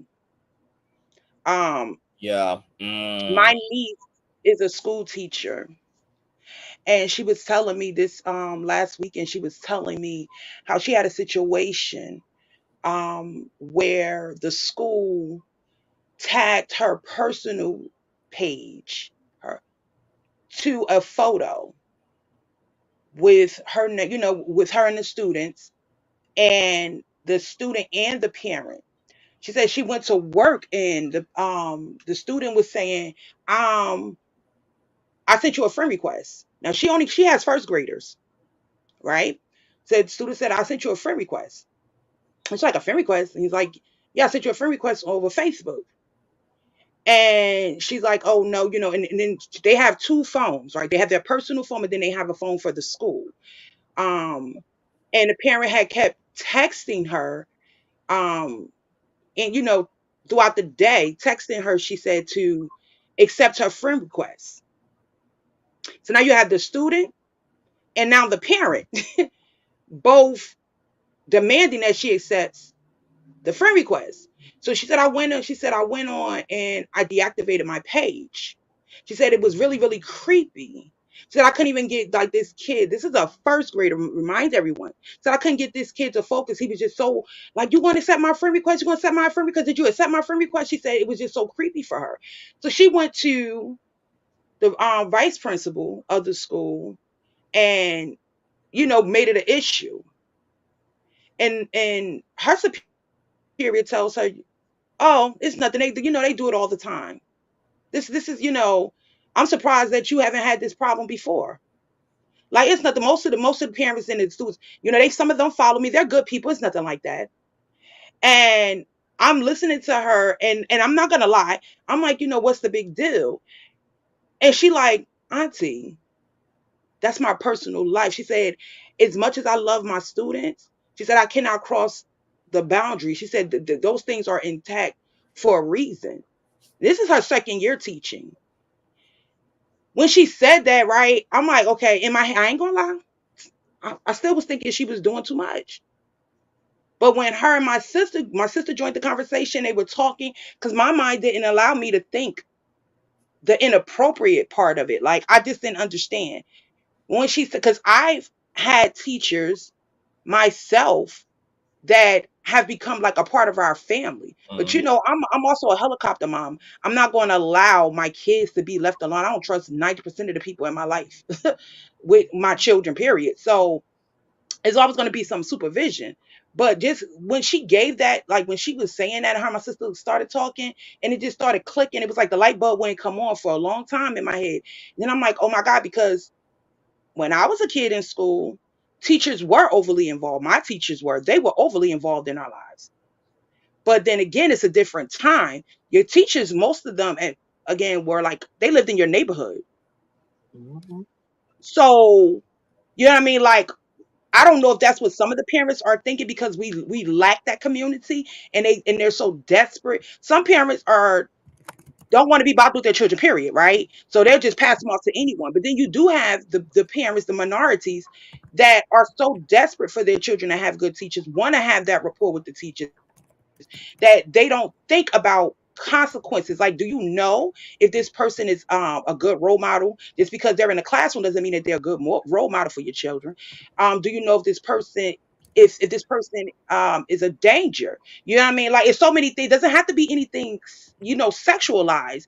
It could be verbal abuse. You have some like teachers that come to school, and I'm not just making it all on the teachers, because the parents need to take accountability as well. You have some teachers that come to school, they're humans like we are, right?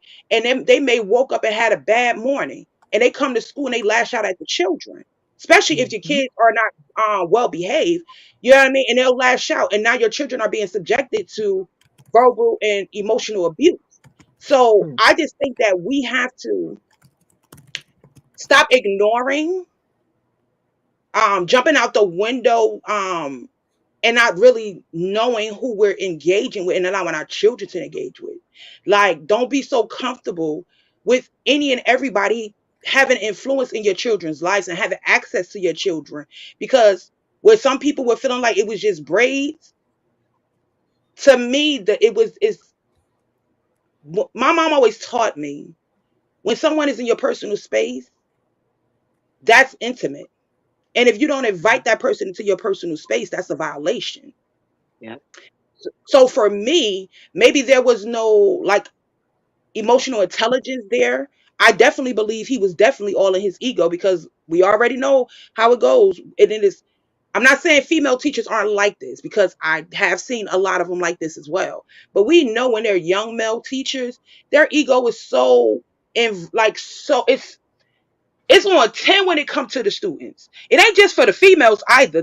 Like, they just, you know, ego wanted to be the man. Ego wanted to be this. And I feel like the school needs to stop teachers from posting stuff. I don't care if it's something positive. That's what the school site is for. Post it on the school site. Why is it being posted on your personal page?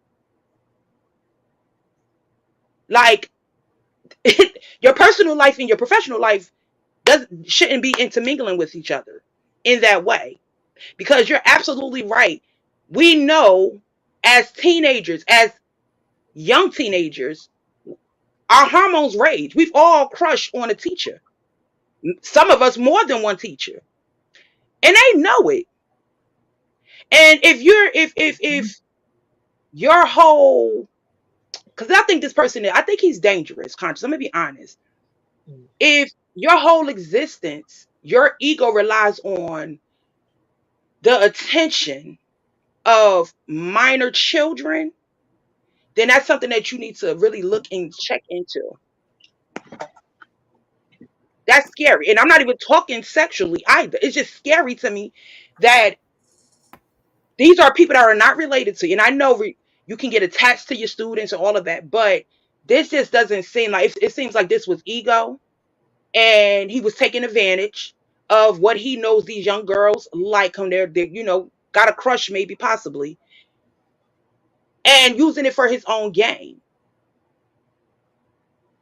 That's all I see.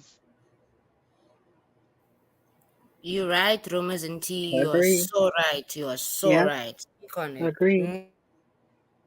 Hi, Rumors. I said hi.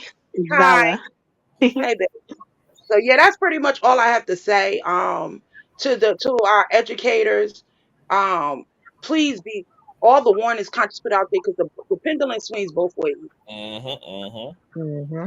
You don't know, you know what I mean, how these students, like the other panelists was saying, someone was unalive. You don't know. We don't live in a time where you can be this reckless. Like, and I'm super proud. I don't care the fact that I'm pretty sure he's done that before. But I'm proud of the administrator. They may have ignored it for a while, but I'm proud that because of the backlash, they actually did their job. Whoever it was that did their job, because a lot of times we don't see, and I know it's not, for me, it's not a black or white issue, because I've seen where the the Mayo folks have gotten in trouble We've seen it go viral, getting locked up for inappropriate relationships, yada yada. We've seen this a lot. We've rarely seen it where it has been one of our own. And let's be honest, we are like, we're a danger to ourselves. A lot of our, not to say that we know where the foundation of it all comes from, yada yada yada, but we cause ourselves as a race, we injure ourselves more than anybody right now today. And I just need the awareness of what we're going through, to stop waiting till we see these viral moments and then get outraged, but not have the conversations with your children. Like, we're the first educators in our children's lives, and we should be preparing them for what's appropriate and not appropriate. When my youngest son, well, both of my kids I was like this with, but my youngest son, he asked me why, when I used to take him to the doctor, why I used to ask over, like, I be over everything. When the doctor goes to examine down his privates, everything, I'm hovering. Mhm. Because I like, I just don't trust people. I just don't. Yeah. So I think it's Yeah. important that we stop being so ignorant and ignoring what's right in front of our eyes. Mhm. We make everybody else the issue, parents. We make everybody else the problem and the issue, but we're the first. We're what you call it, the first responders. We're on the front line. We're the first influences in our children's lives. We have to really stop being lazy and expecting someone else to do the job. That just does nothing but put our children in harm's way. Mm-hmm. And a lot of parents do it. Yeah. Yeah. And that's why I said in my initial commentary that I feel like a lot of the parents have greenlit a lot of his behavior with posting them on social media and them having his personal phone number, being able to text him and follow him online, where he clearly has also very adult themed content, is because these parents are not doing the work, and they're instead appreciating him being willing to live out his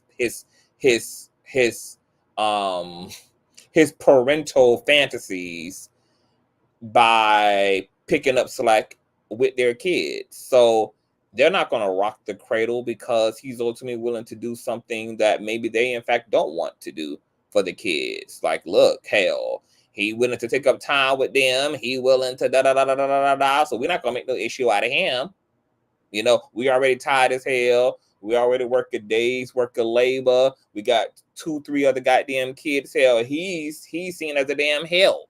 So you do have a lot of that parental laziness that plays into a lot of parents not being critical in their assessment and in their observations and in their role to be first and foremost the protector of their children. And I think that's very unfortunate. And these parents got off lucky if Mr. Jaq Lee has done nothing more than simply be professionally inappropriate, but has not in fact violated any of these girls. They got off lucky because these parents fell for the okie dokie. And this should be a scary ass social experiment for them to realize, wait a minute, this could have gone another way, even though it didn't.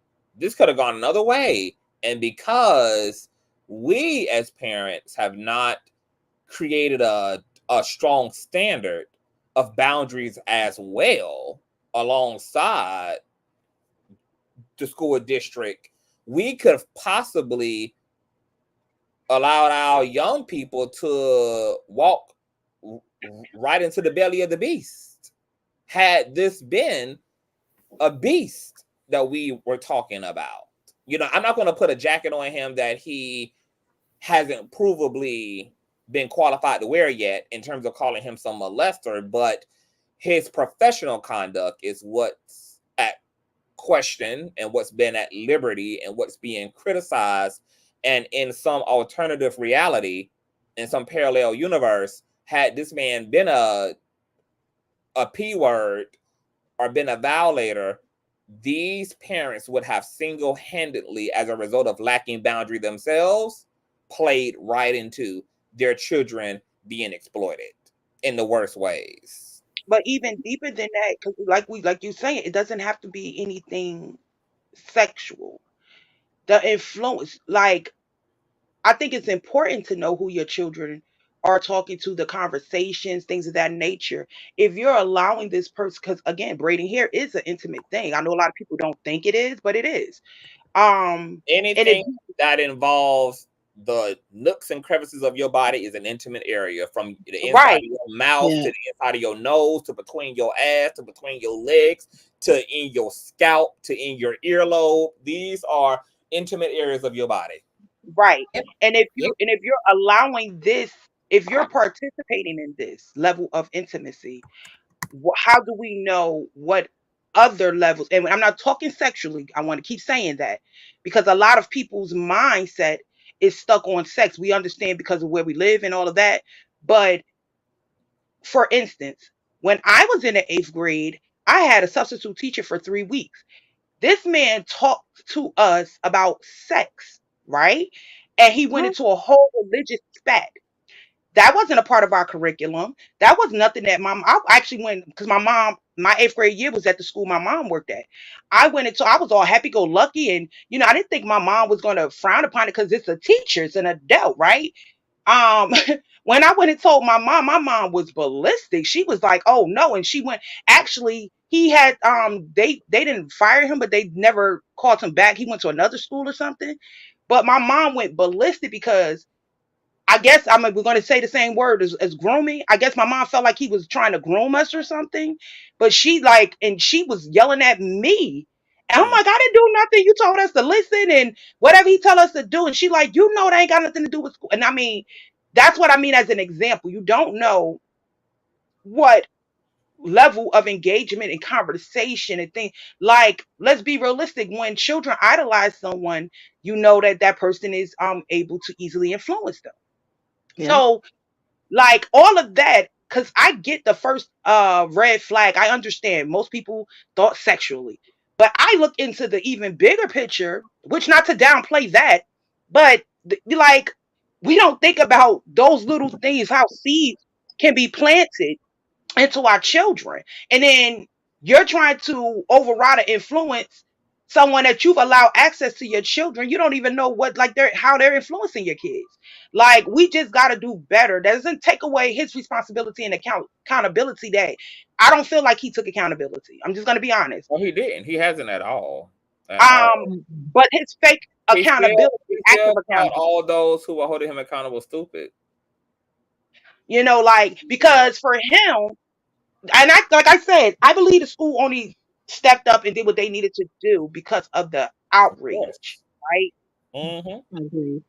I know that this is, I've seen this too many times where this is a repeat pattern with teachers and students. He even said in his commentary, I've been doing this. This is a safe space. I'm just letting y'all know how we've been living up in her.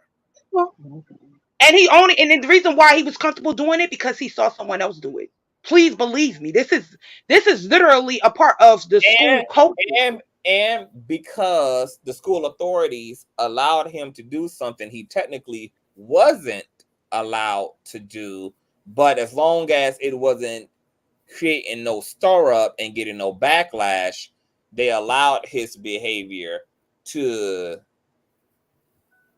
be what it was. But as you stated, once he put it on Front Street, and now you don't, it's kind of like when your babysitter allow you to do something you ain't technically supposed to be doing.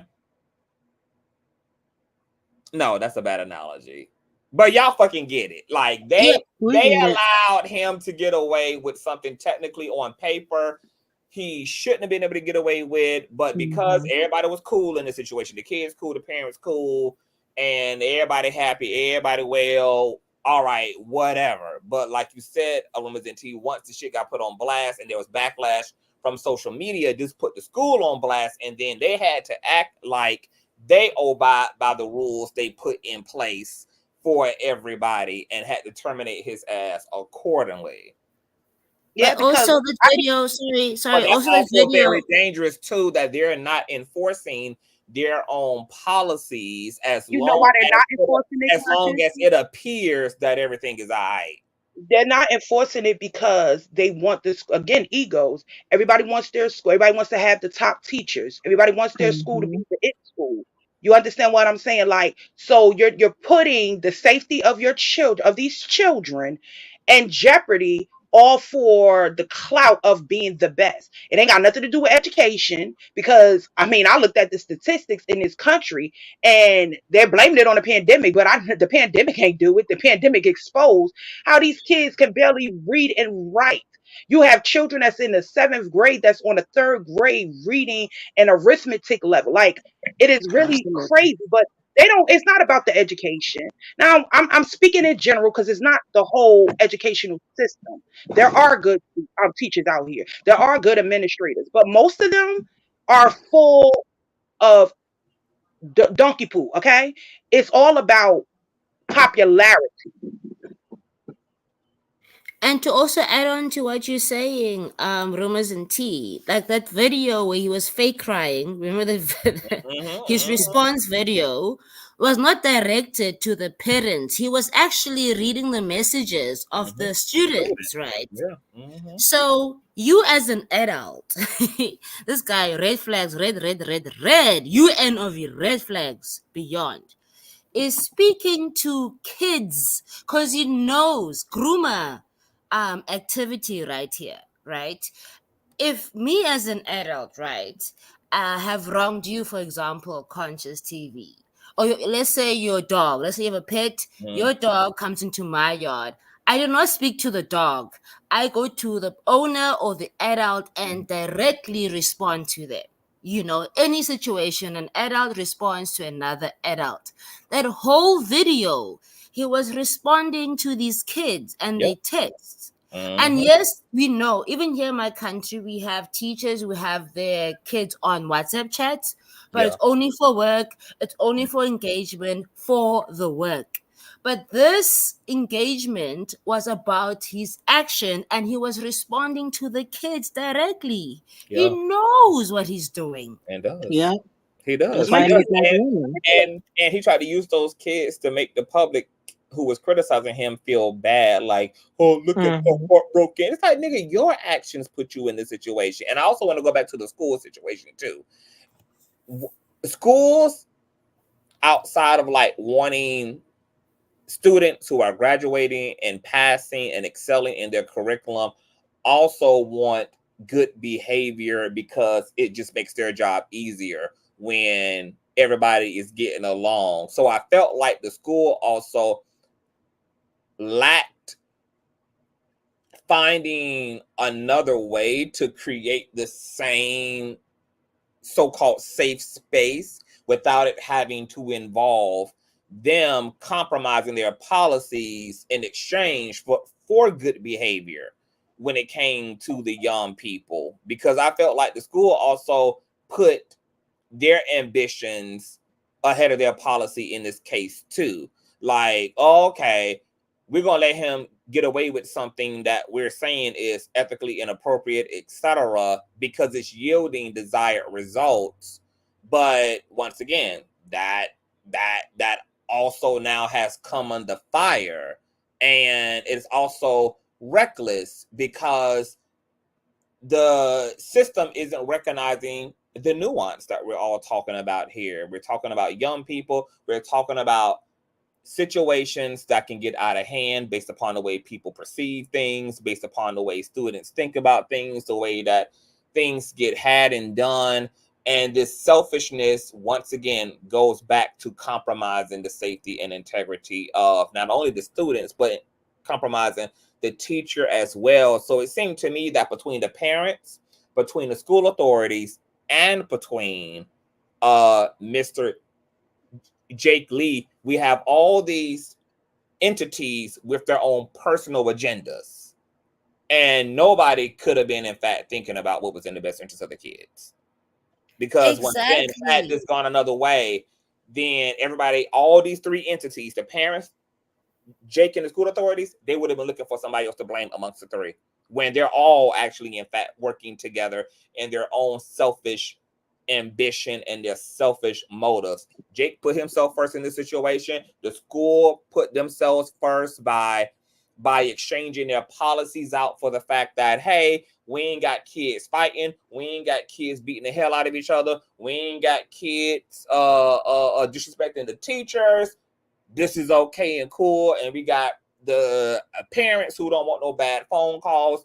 They don't even want to be bothered with none other negativity. So, hey, who cares if the rules are being broken, as long as the end result is positive? And once again, had this been in a parallel dimension, all of these personal agendas that led ultimately to negligence could have led these students into a situation where they either were and could be abused, or they could do the abusing.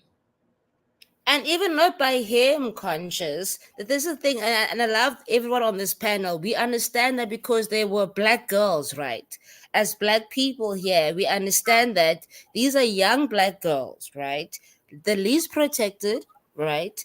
Like Native women. So it's not even him. So he's also being very reckless as a Black person, as a Black man, as a Black teacher, exposing their faces so close up. And those same parents who are not even caring are the ones who are allowing their kids to be exposed to predators. These people look on the internet, wire, sit there to see their future targets.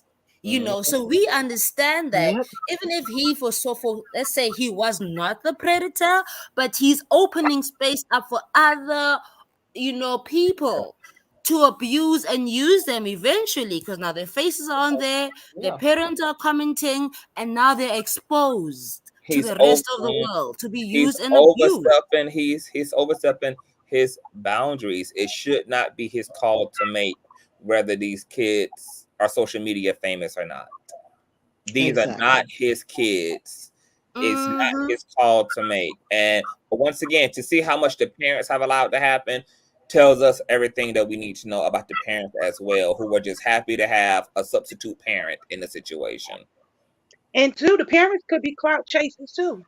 To be very honest, some people legitimately will pimp their children out for fame. Like the need for recognition and approval from the public has sent people in like tangerines. Like we see it every day. And I'm like, oh my God, I was so pushing. If I had told you Constance, I wanted my boys to start their own YouTube channel, I was going to work with them, this and the third. My kids refused it.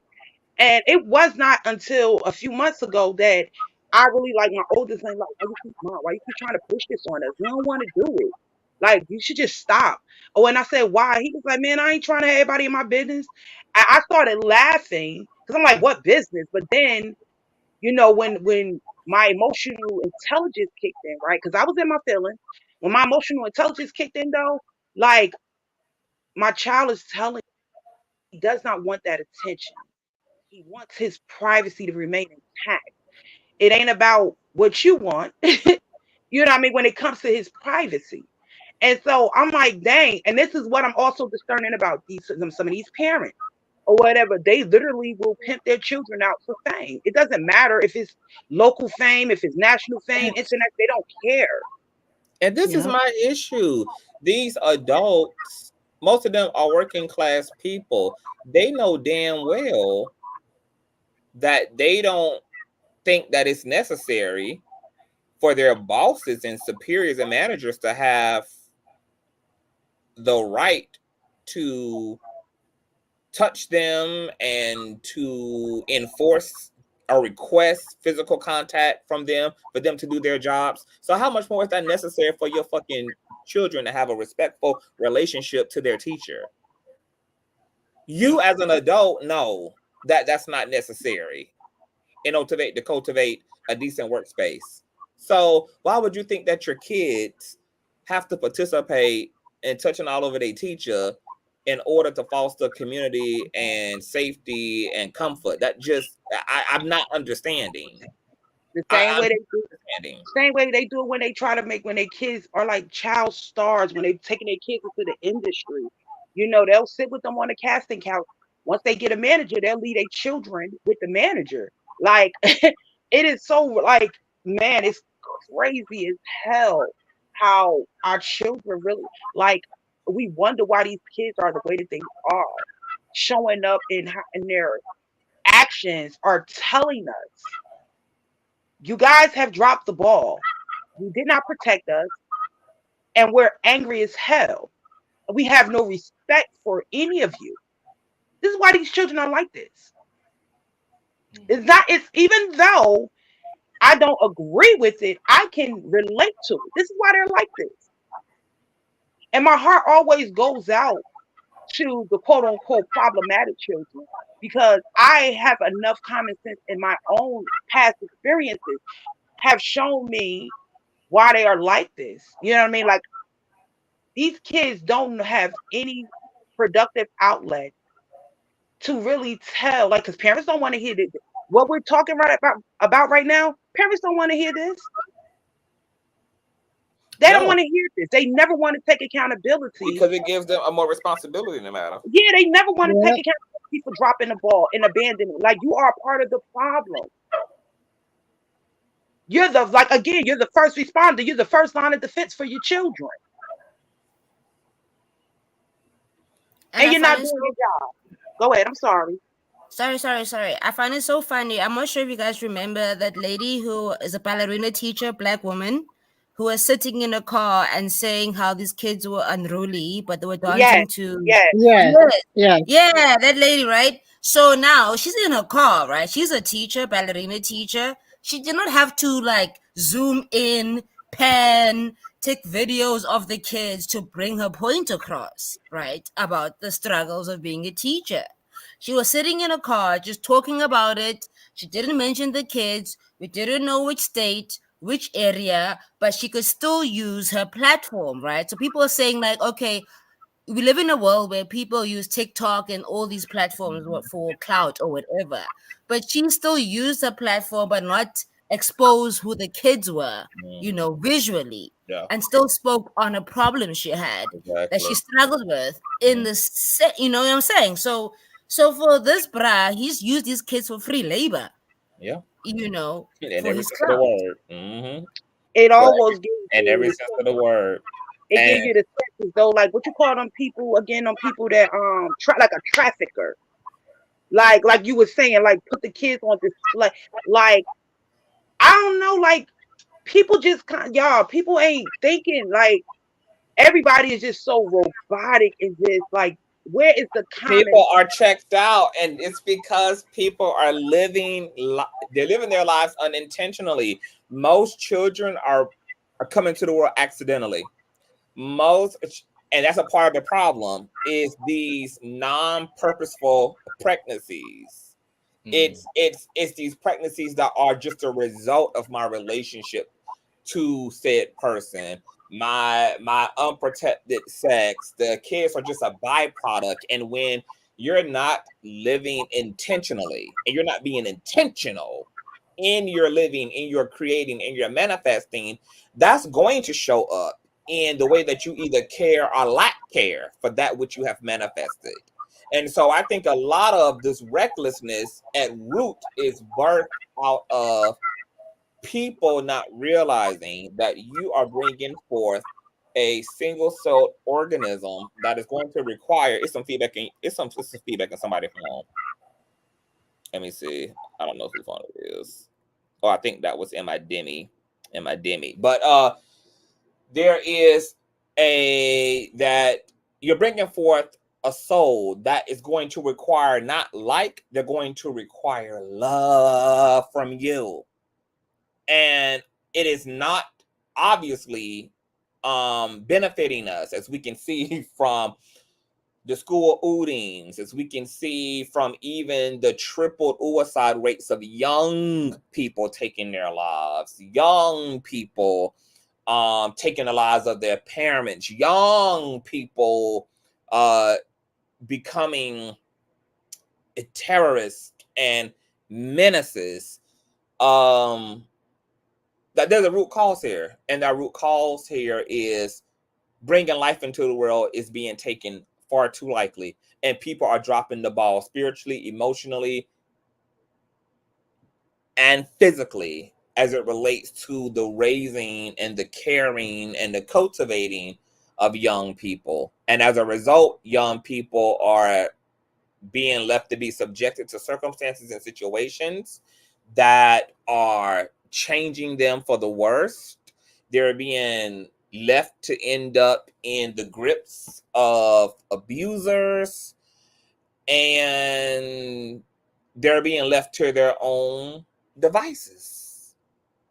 And so I think the curve, a lot of this is to really put the emphasis on people really understanding the power of being able to bring forth the life. And there has to be this personal commitment to bring forth that life intelligently, to bring forth that life intentionally, and to bring forth that life with a commitment to love that which is going to be birthed out of, you know, both persons.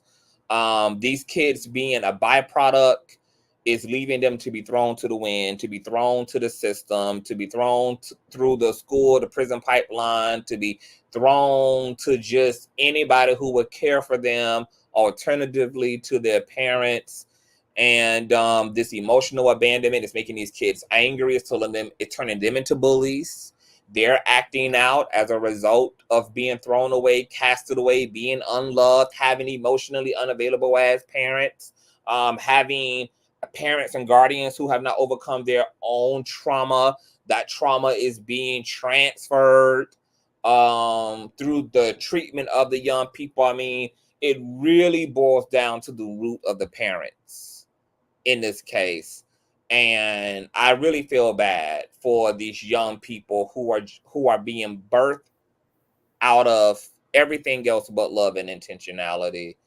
It is such a cold and it's such a reckless abandonment, and to just have to fend for yourself and hope for the best and be in a fucked up ass world without anybody truly caring for you and truly looking out for you and truly holding on to you and truly invested in your well-being and the quality of your well-being, and to be at the mercy of people who didn't even think to love themselves first and foremost, before they cultivated you so that they could have something of high vibrational quality to pass down to you. I mean, this is what's creating the fuckery that we're seeing here.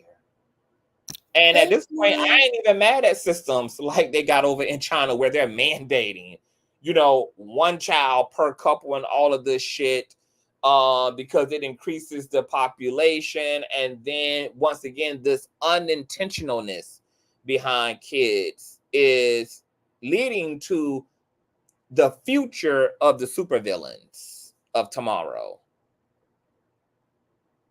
I'm glad you mentioned that. I'm glad you mentioned that because, like I mentioned in the earlier call, right? So I live in South Africa, high femicide, high rape rate, right? I am 30, I am Black, I am woman, I am queer. And the only reason why I got a contraceptive in my body was because what happened to my one friend, right? Who was raped, and their mother is very religious, and due to that, right, she was forced, whatever way you want to say it, there's no nicer way, she was forced to have this kid from the grape, right? Because, you know, religion also multiply, you know, you know how religion sees birthing and children. Mm-hmm. And after her experience, I was like, I would rather have an STI than have a child. Wow. Mm-hmm. You know, because a child, you know, toy. At least it's happening to me. An STI is happening to me, to my body. A child is not only happening to me, but also if a child leaves my body, I'm also responsible for that human. So when other men approach me, they're like, "Oh, why lineage, legacy?" I'm like, no. Energy never dies. If I'm a person, I do not need external extra people out of my body to say that I was a person and to prove that I was here living a meaningful life. So why must I bring someone into a suffering, you know? Yeah. Why must I bring someone into an unloved situation? Yeah. I am a homeowner. Even in my city where I live in, it's a big thing to be a Black woman. Where I live in, to be a Amen. homeowner, I have certain things in That in place. Yes, you know how we do. You know how we do. As That Black part. queens, we do 10 times more. 10 times. You know? So even when I have community, I have a good relationship with my mom. My late father passed on, bless his soul. But even with those factors, still, I know that I'm not ready to have a child for the sake of just having a child. It's not just a thing, you know. This is a person. It's gonna be another human being. Allie, can we talk? I say it all the time. I said, do people understand that you are bringing forth the universe encapsulated in biological form, that you are literally giving birth to a God? And I mean God by all intents and purposes, because we know through the bearing and telling of history that the mind of one person can make or break an entire nation. The consciousness of one single human being can change the course of history. Everybody from Dr. King to Nelson Mandela to Saddam Hussein to Hitler. We're talking about one fucking one consciousness. We're not talking about 9 billion consciousnesses, 9 billion gods and goddesses born. One fucking consciousness has the capacity to turn this entire world upside fucking down, and for people to be playing down the fact that you are literally giving birth and bringing forth through your loins biological deities, that you are bringing forth demigods into the 3D plane. That you look at how much destructive history Jeffrey Dahmer was able to create in just his lifetime. How much pain and darkness and fear and homicide he was able to bring forth into the world. Also look at the loving contributions of all of our forefathers and foremothers who brought forth light and love. And I just cannot believe that we still think of like kids as in these little humans that we got to take care of for 18 years, then they go and get a job and start a family, life to be over. It's like, you don't understand that consciousness is power and that it's reality and that you're bringing it into the world, and that based upon the circumstances that inform this consciousness, that influences consciousness, from its economics to its social to its etc., are all going to determine whether that consciousness expresses itself as chaos or as a light bearer.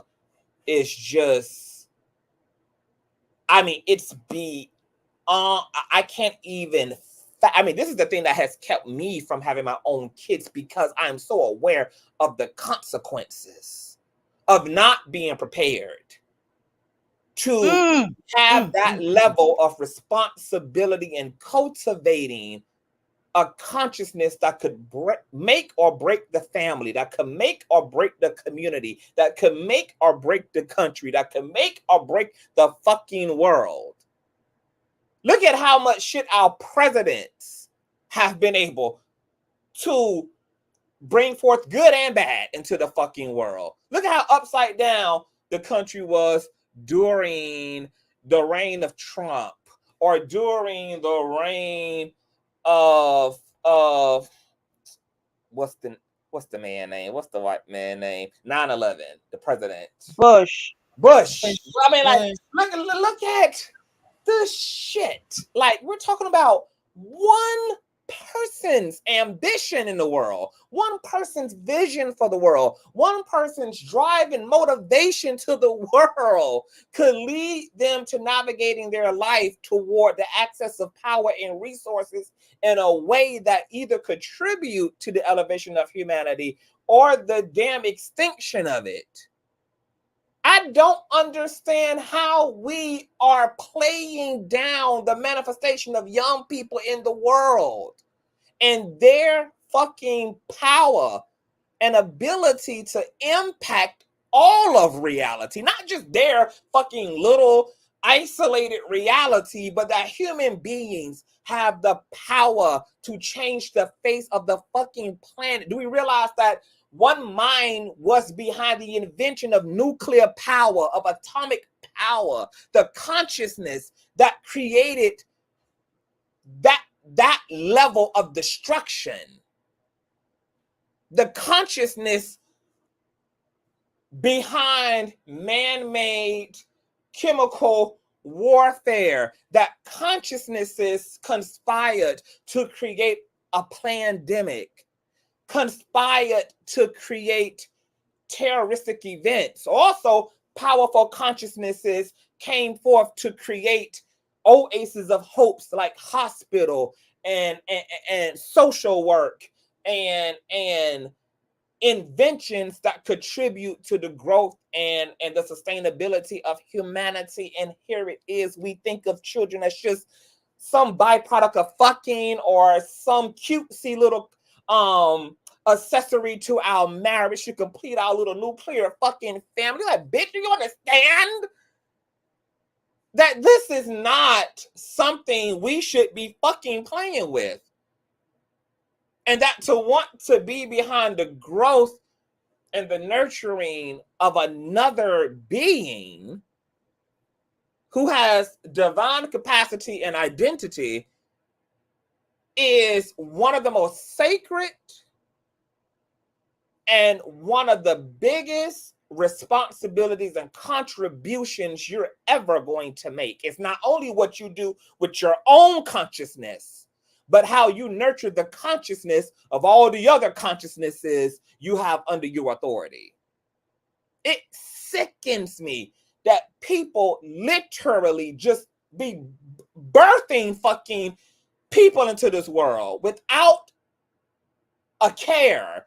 Just into the world, and then want to look at the world and act stupid in terms of why it looks like the way that it does. The world is upside down, not because Mother Nature is kicking our ass, but because other human beings are kicking our ass. Human beings that take the form of politicians and presidents and dictators and kings and queens and scientists and inventors and mercenaries. Nature isn't doing it. Humans got our shit fucked up.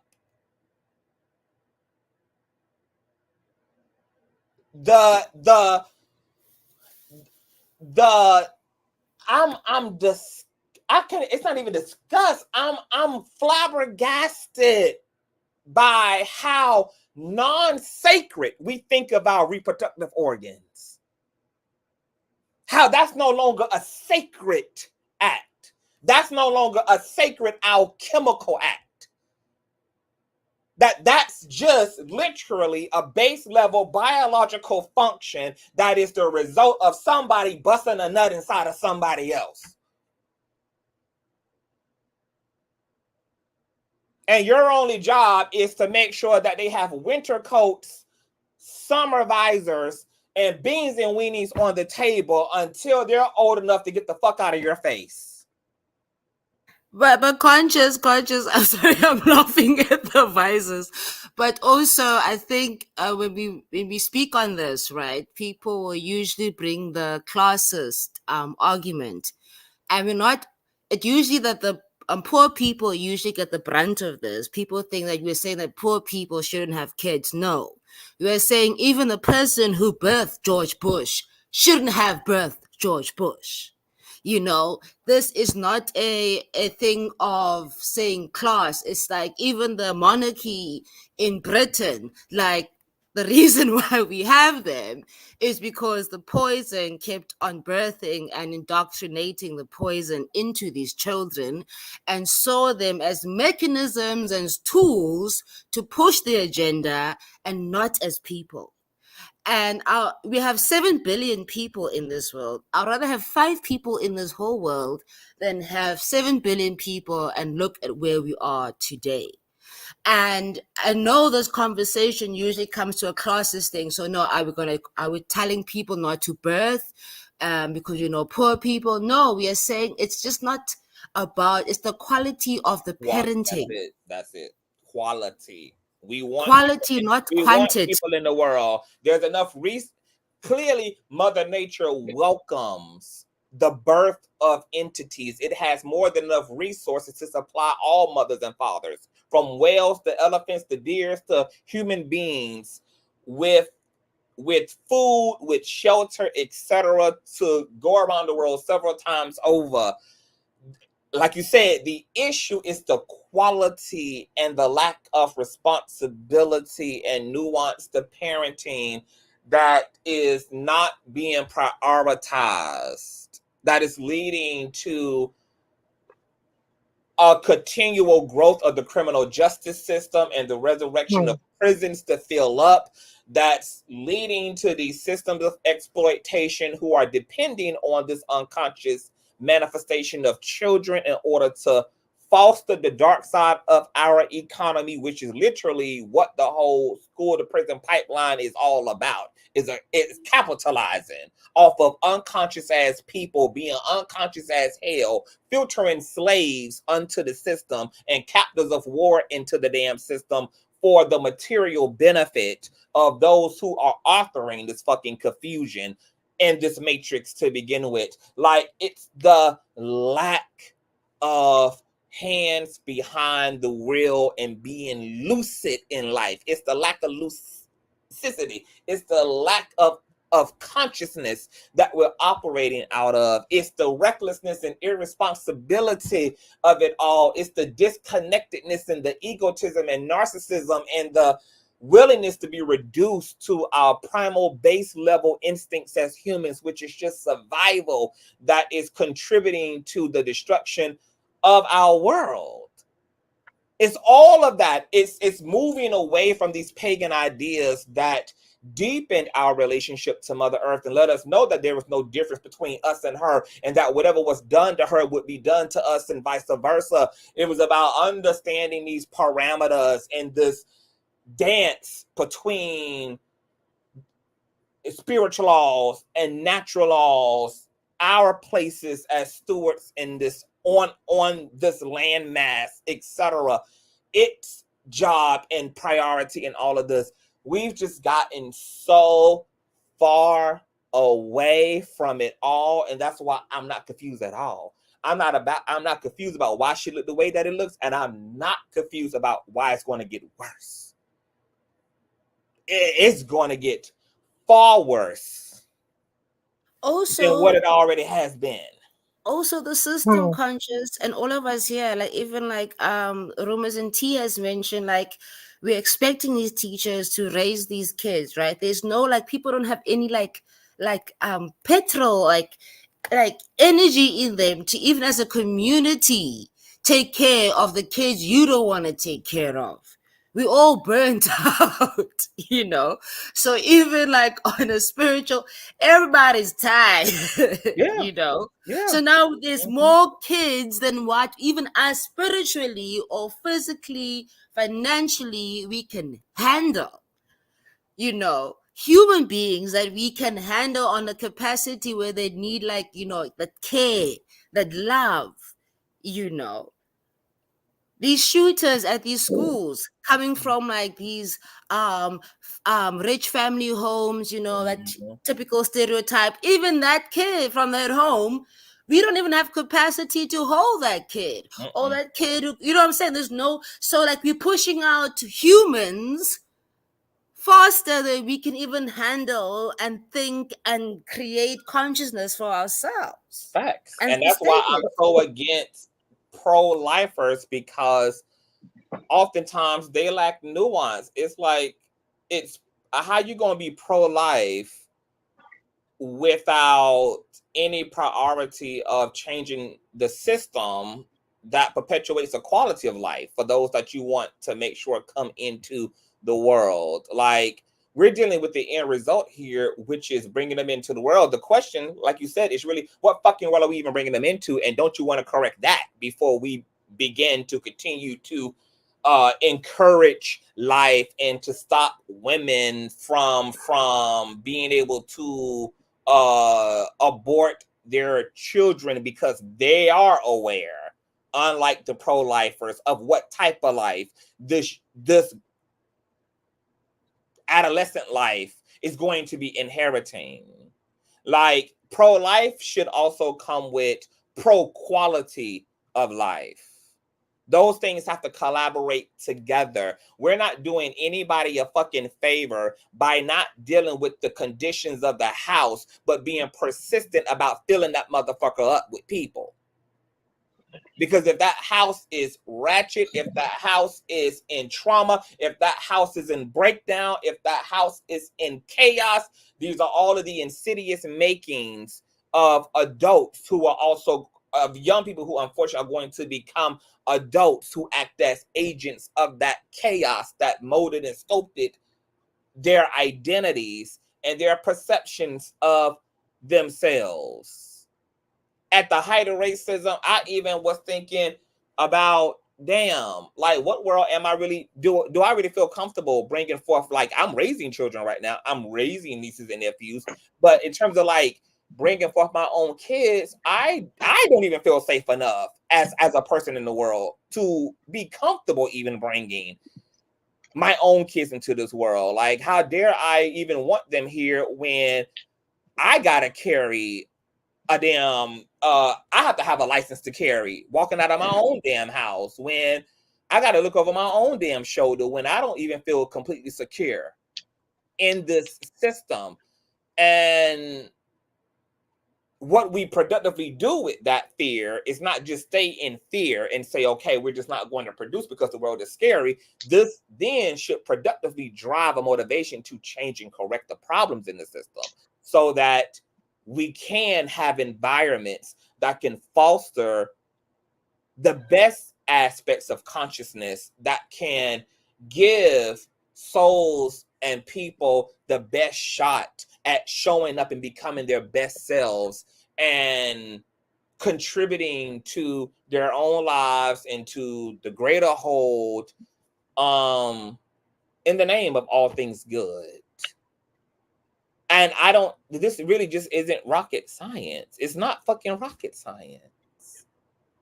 But you would think the fucking current state of the world, that clearly this must be trigonometry. You would think that this would be common sense, and that these observations that we're all mulling over here would just be like obvious to the mind, to the common sense.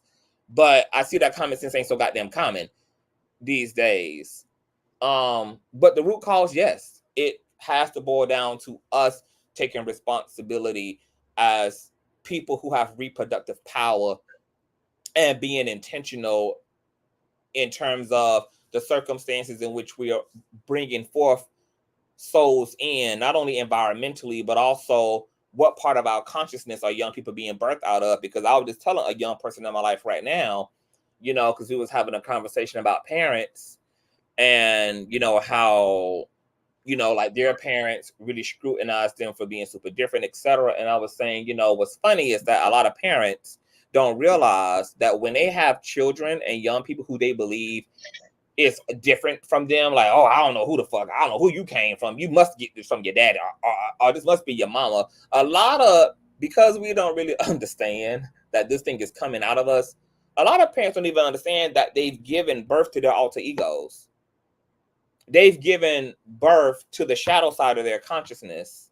They're giving birth to their repressed desires, their repressed impulses. They're giving birth to their suppressions. All those things are being made manifested through the creation of your child. So yeah, you may be calling your daughter a hoe, talking about she didn't get that from me. The reality is you didn't have to be a hoe in order to birth a hoe. You had to want to be a hoe in order to birth a hoe. So what type of thinking was you doing when you was a young person? Who were you holding back on being? Were you only a virgin and you only modest because you was too scared to be who you truly was? Who was you truly? And could that be where your daughter or your son got this from? They came from those regions of your consciousness. They came through those regions of your desires, daddy and mommy. Just because you ain't physically acted on this shit don't mean that you wasn't thinking about this shit, fantasizing about this shit, secretly wanting to do X, Y, Z. And now you done gave birth to something that is doing X, Y, and Z. And you think that that's about something different than y'all, and it's not. They're just the dark side of the moon, baby. They're just the alternative side of your reflection. They're just the other side of the coin, love. Right. I promise you. Remember a few weeks ago, I was just saying how my kids was just, oh, they was doing what kids do, right?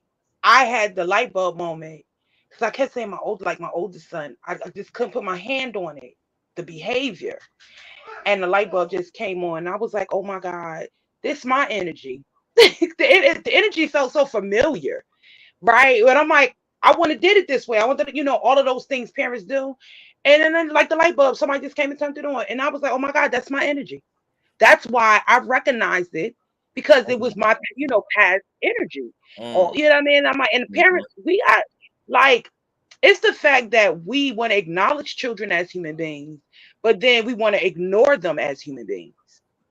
Like, it's quite strange to me that you cannot identify your children unto your liken unto yourself. Like, I think that's where parents fall short. It's like all of a sudden you have amnesia about your childhood and the experiences that you had. Like all your feelings as a child, you've lost touch with.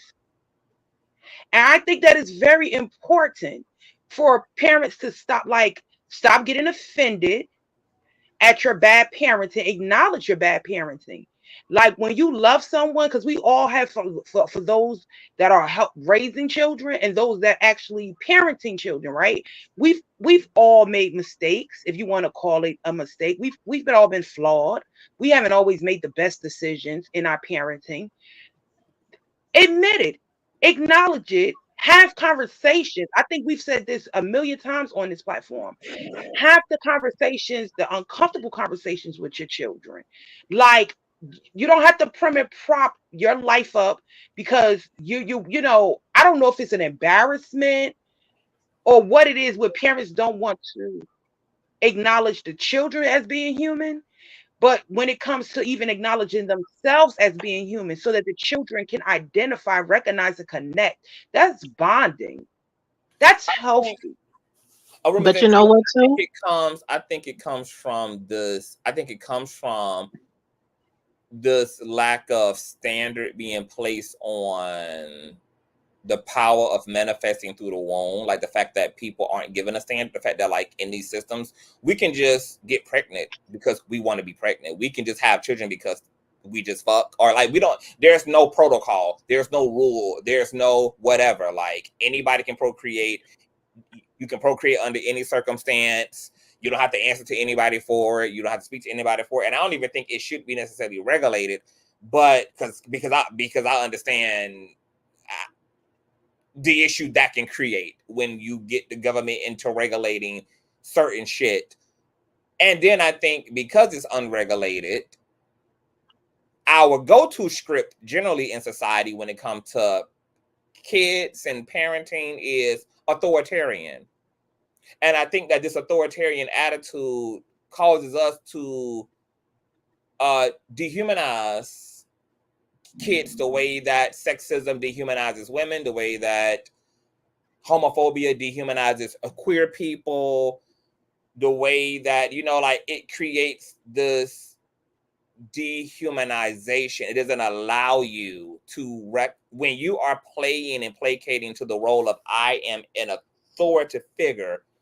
What you don't realize, like that, what a lot of people don't realize that they're doing is they are stepping into a mindset that makes the child a product, that makes the child a canvas. And this is why a lot of parents don't think anything about their parenting style. They don't think anything about the expectations, the projections they put forth on their young people. They don't recognize that there is a lack of humanity in the parenting. Everything is do as I say, do as I say. Everything's about abiding by rules. They don't even realize that there is lack of humanity. And because this is generally our cultural script, the blind spot is deepened by the fact that this is generational and societally practiced, because these parents came from dehumanizing parental parenting styles themselves. And their parents came from these authoritarian, dehumanizing parental styles as well. And so when it's something that's reinforced by the culture, it's reinforced by society, then you're going to get a bundle of people, an influx of human beings coming into a system, damn near coming out with some of the same problems, which is why mental health is at an all-time high, which is why a lot of things even became generational, because we're operating under this code collectively. And then it's represented through the demonstrative data around marriage and divorce rates at an all-time high. When you look at the data, you see that actually, in fact, most Americans have the same problems. Why? Because we're operating under the same toxic social rules of engagement, from the way we engage socially as adults, to our parenting styles, to our community styles, that it's these scripts that we're not analyzing, and we're not reevaluating, and that we're not being critical of, that we're just operating unto unconsciously. You know, especially as Black and brown people, we all know that a lot of us weren't even afforded to have a voice. We did not have a humanizing upbringing. You didn't have a voice. Your issues were not important. Your feelings were not important. As far as the parents were concerned, I'm the parent, you the child, you have it fucking easy. You should have no complaints. I'm the one working. I'm the one busting my ass. All you have to do is go to school and take out the goddamn trash. What you heard about? Take your ass in that room, wipe your fucking tears, shut up, talk to like a goddamn dog, cussed out like a goddamn dog, treat it like a motherfucking dog, treat it like a goddamn chia pet, treat it like you was fucking AI, as if you were Chat GPT, and that you were just some programmable artificial fucking intelligence, you know, which I have compassion toward our people, because minority people have it hard. So when you are a part of a minority class, you are inheriting a lack of resources already, a lack of emotional resources, economic resources, material resources. And so the struggle is already quantified out of the fucking gate. So of course, in a way, you almost have no choice but to be broken in even starting the race as a parent, because you're not even operating with a full deck of cards. This causes a lot of abuse, a lot of unconscious abuse to be had unto young people growing, unto, I'm going to say, minority young people growing up under the tutelage of minority parents, struggling through a disproportionate system of transphobia, homophobia, religious oddity, conservativeness, racism, sexism, etc. So it's so compounded, which is why, you know, I really understand why Jesus said, I have not come as a Prince of Peace, baby. I've come to divide you motherfuckers up from your parents, from your sisters, from I've come to separate children from parents, because what Christ was recognizing was that in order to really free a people, you have to divorce them from the culture that created this version of who they are. And that culture is reinforced by all of the yeah, but so sorry, Conscious. Also, I know, like, you know, we always talk about the negative, but also to see the positive. And I also want us as brown Black people to highlight, to see the shift in our consciousness. For example, Brian McKnight, right? That's his name, Brian McKnight. Yeah, Brian The McKnight. singer who's just out here, you're hating his children. But how his concert was cancelled, right? Even through trolling, as you know, as Black people, we speak through humor, you know. But even that, like, happening, to say that even his kids were older, right? And his kids are older than his new kids he has. Black people were like, nah, those are your kids. Those are your children. How dare you? Yes. Every time go on the internet and dehumanize them. And it's the same thing with this teacher right here. Black people are waking up and realizing, nah, we will not see young Black girls unbraiding hair as form as free labor, and you think you're gonna gaslight us and say it's cute. You know, so there is a reawakening, a consciousness of people understanding the importance of birthing and parenting and protecting community, you know, because we said, no, Brian, even with your grown ass kids, those are still your kids and you can't do that. Absolutely. May I say something? Yes. Okay, because one of the problems is whether they're in their 20s, 30s, 40s, people want to have a baby, or they want to have a baby for whoever such person. They don't think about, okay, that baby's going to become a toddler, there's going to become a child, it's going to become an adult, that baby's going to need guidance, you know, not just, oh, you look like your daddy and all this other crap, just like you just been saying. They don't realize that you're raising a human being to go out into this world and be the best person that you could teach that child to be. Do you understand what I'm saying? Like, if you're not ready to raise a human, not a baby, a human, if you're not ready to raise a human, don't have them. Our community have enough problems as it is.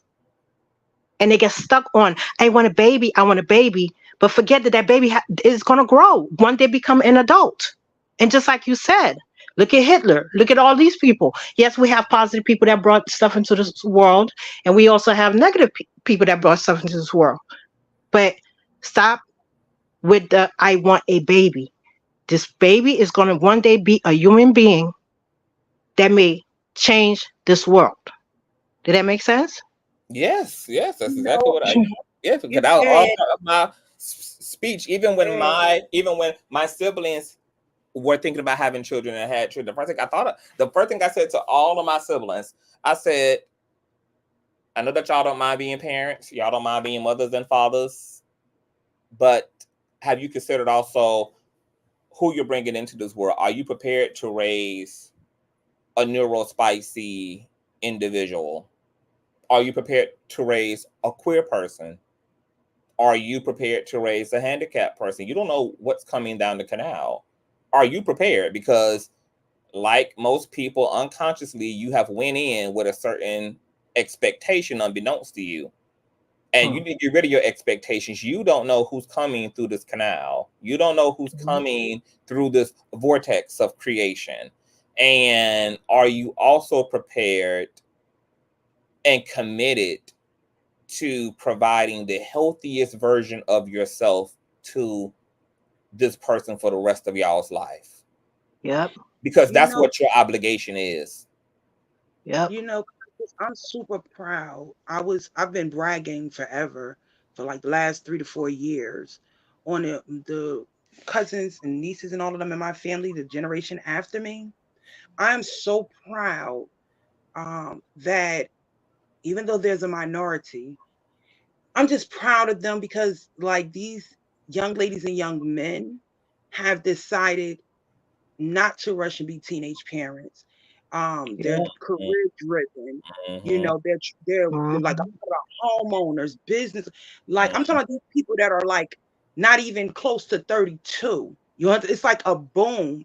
I noticed that when I went back home, like even the people that they socialize, their friends group, because I was the only one in my whole circle that didn't have a child. I was the late bloomer, you know, and it was talked about in a way like it was a disgrace or something, you know. And because the lady said, like, people, I want to have a baby, I want to have a baby. I'm seeing that, and it's happening slowly, but I am seeing that that is not no longer the trajectory, that young people are understanding their priorities or creating their priorities to move away from being a single or teenage parent, you know, a struggling parent. Because I'm going to be quite frank. I remember when my friends, well, they're my family, but I remember when they all were getting pregnant, right? And had no jobs, had to, you know, rely on the system. It was embraced. It was basically like celebrated. You know, you don't get no abortion. You can do it. I struggle with y'all. You're gonna struggle with this one too. You're gonna make it. Like, struggling has become the norm and the justification for having children. You know, like, it's quite strange how people don't, because for me, I didn't, like, my kids know this. I didn't want to have children.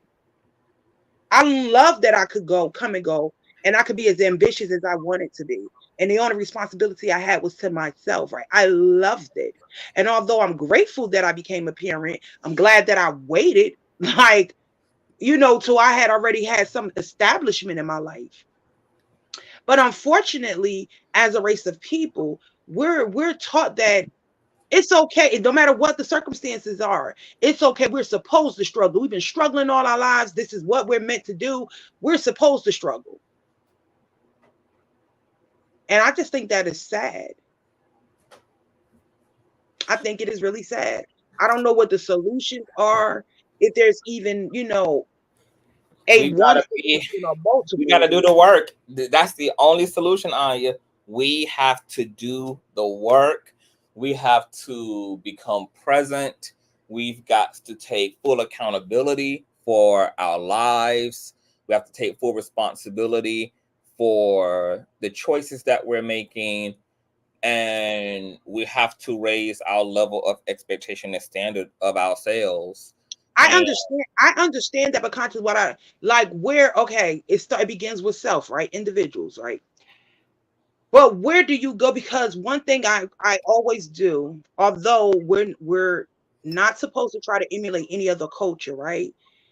The fact that we don't know our roots, we don't know our true culture, and we've adapted this culture.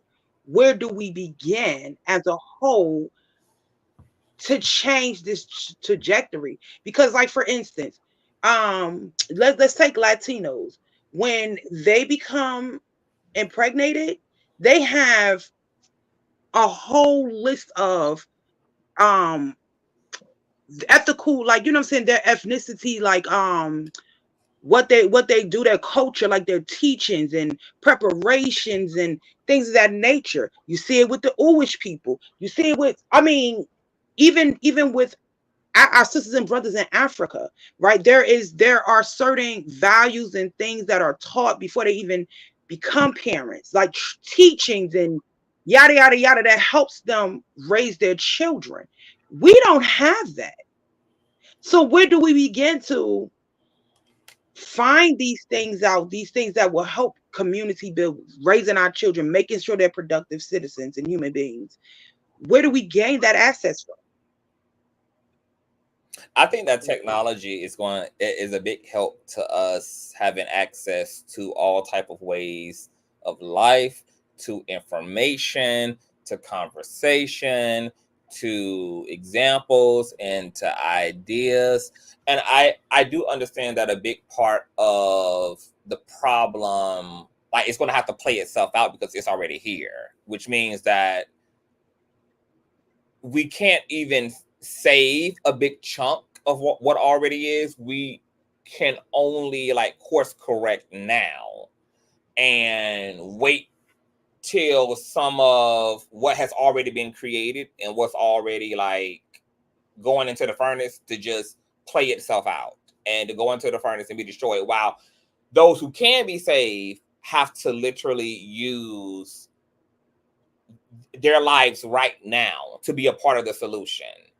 Or those who are waking up in the middle of the nightmare and realizing, wait, there's still time to turn this into a sweet dream, to do just that. And then also understand that we're going to live alongside some of the manifestations of what we've done unconsciously, because it's already here and it's kind of already too late. So some of the shit has got to play out for the worst of it. Some of the worst of it just got to play itself out because the problem is already too far ahead. But the rest of us can take responsibility right now. Like for parents who are waking up right now and are just like, oh my God, I realized I was raised according to some fuck shit. My parents did me dirty. They might have still been well-meaning, but good intentions still paved the road to absolute hell.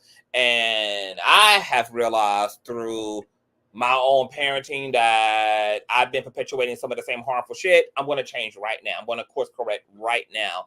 I think that people just have to also listen to their own lives, right? Because I've been thinking about, like, if nobody taught me anything, what would have informed me about the way that I wanted to go in life? And I think at a very simple level, it would have been simple cause and effect, right? Like, if this harms me, then this also probably harms someone else.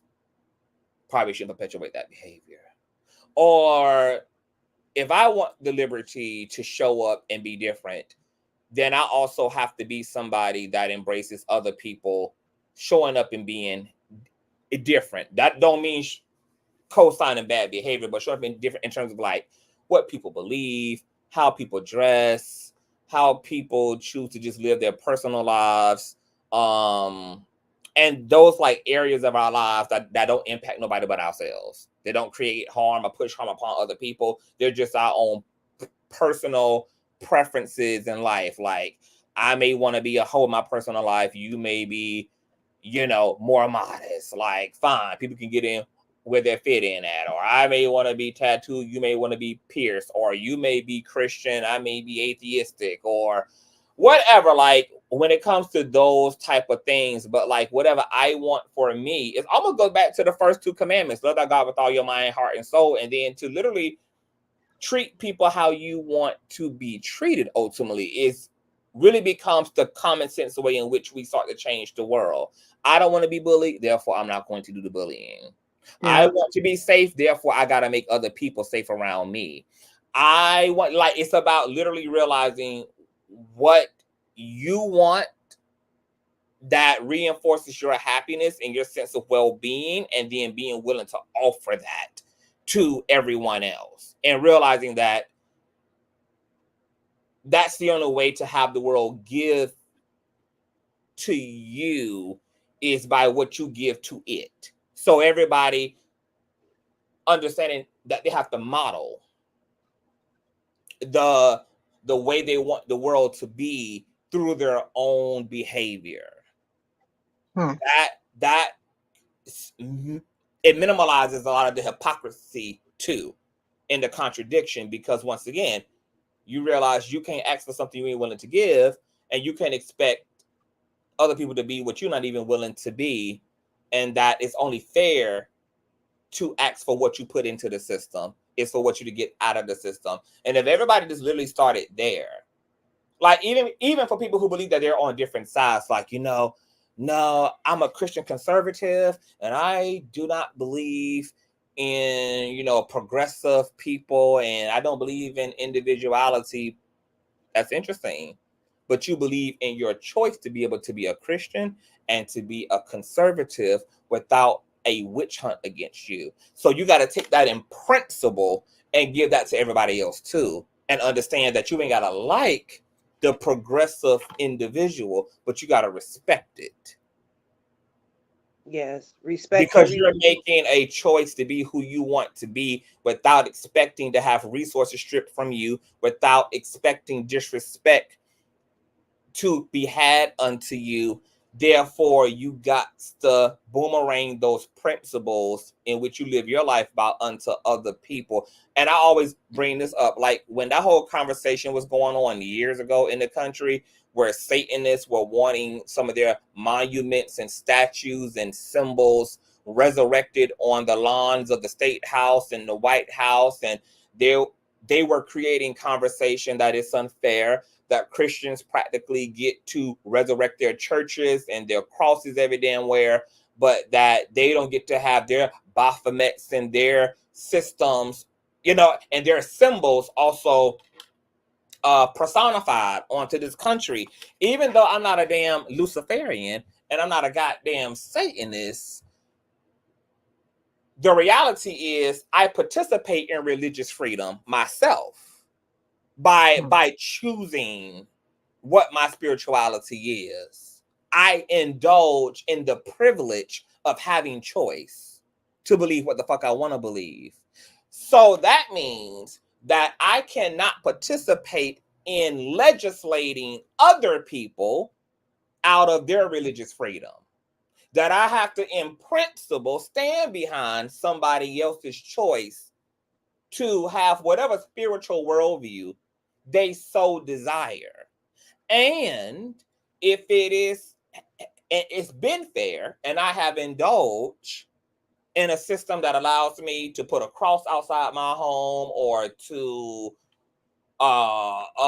see the symbol of my faith on the State House, then it is only fair in principle that other people get to have their symbols resurrected as well. But this isn't the way that people think, and people don't realize that they are being hypocritical when they are in opposition to other groups where the conversations are about orientation or religion or belief or whatever it is, or rights, etc. That when it comes to like human rights and human decency, this is the thing that we're all going to have to hold ourselves accountable for making universal. And we're going to have to understand that we're talking about a principle system. And we're going to have to understand that just because I agree with your privilege to be able to have choice and autonomy doesn't mean that I necessarily believe in what you believe in and that I agree in your belief. I believe in your right to choose for yourself. I believe in your right to make up your own mind. That doesn't necessarily mean that I agree. And a lot of people can't participate in other people's freedom because they believe to co-sign your freedom means that they agree with the choices you will make out of your ability to make your own choice. And those things are not one and the same. That's why I also don't like that we live in a system where we can vote about other people's reality. I think that our right to control other people's lives has gone a little bit too far. I think Americans have gotten a little bit too nosy and a little bit too cozy and a little bit too neighborly in that way, where we get to decide who can get married. We get to decide who can have kids, who can adopt. We get to decide all these things that we shouldn't be able to decide on, not with a constitution that allegedly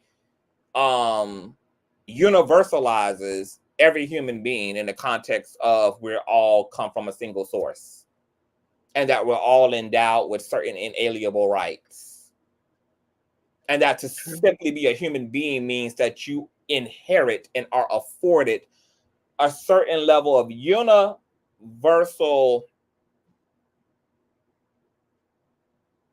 humanity and dignity and access simply because you are a fucking person, regardless of race, regardless of gender, regardless of orientation, regardless of religious affiliation. But in this particular fucking system, people want to nuance what is supposed to be universal. Human decency and human rights should be about just that. You being fucking human. You being fucking human. Yes, we can debate it. We can disagree it, but it should never inform my vote and cosign of you having the right to make base level decisions for your life and yourself. So my answer, as long drawn as that was, would just be go back to the first two commandments and us start with making sure that we are extending to other people what we want people to extend to us in grace and in principle. And I think if we can literally just hold on to that, I think if we can literally just commit ourselves to that, I think if we can literally just cling together and just hold on to that alone, to affording other people what we want to be afforded to us, I think this could, that could bring us to as close of a utopia as perfection can. But I think if we just do that one thing alone, we'll be fine. But the thing about it is, people want to hold a grudge against you, but want to be forgiven. People want you to be a man and woman of your word and not be of theirs. People want you to make a space for their humanity and they not make any for yours.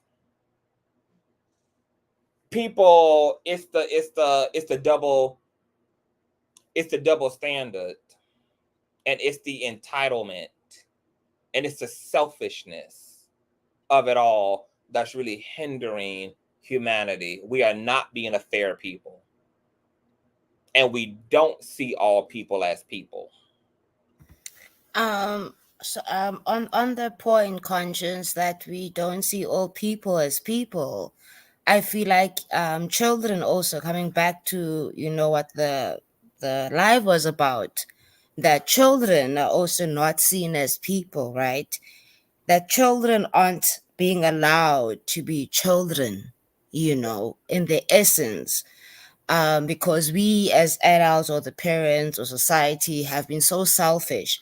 I always find it so weird how parents celebrate, oh, they could walk after 2 seconds after pushing them out of my womb. It's not nothing to celebrate that your child can walk so quickly. The essence of life is for your child to even take those months to learn how to walk. We are rushing it because also capitalism, and also because you also probably have 3-5 jobs, and you also want this kid to also learn how to walk so they can also help you with the other kids.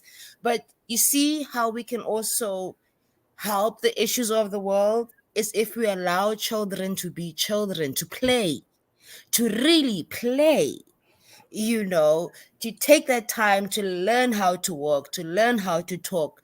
But we don't give them that. Society doesn't give them that.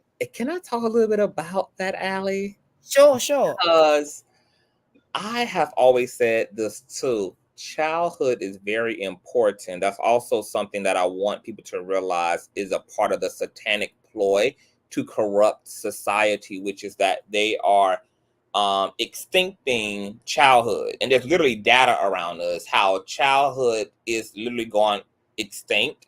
There is no such thing. A lot of people are allowing technology and TV and media to raise their kids. We know that kids are not outside like they used to be. They're not fostering relationships to outdoorsness and to other kids like they used to. You don't see the neighborhoods filled with big wheels and the screaming and yelling and the fun and the loudness of kids outdoors.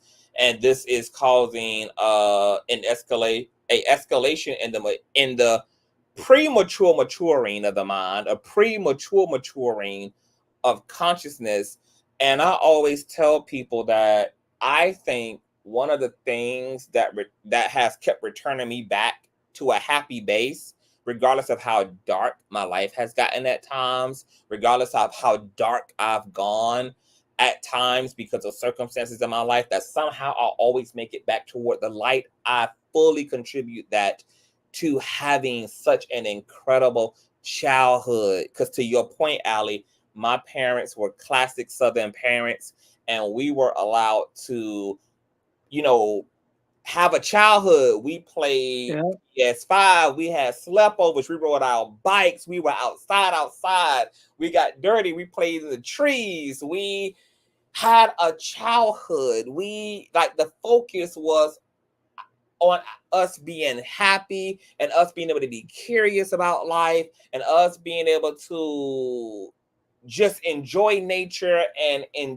that not being littered with an avalanche of responsibilities and us being alternative parents as young people, but we were allowed to be young people. And I think because my introduction in life was to such a great childhood, we had incredible Christmases, and I didn't come from any wealthy parents. I came from average, you know, Joe Blow parents who just worked their ass off and who just did the best with what they had, and who kind of just placated to some very basic tenets of parenting, which was to care for our children, love our children, and let them, to your point, be fucking kids.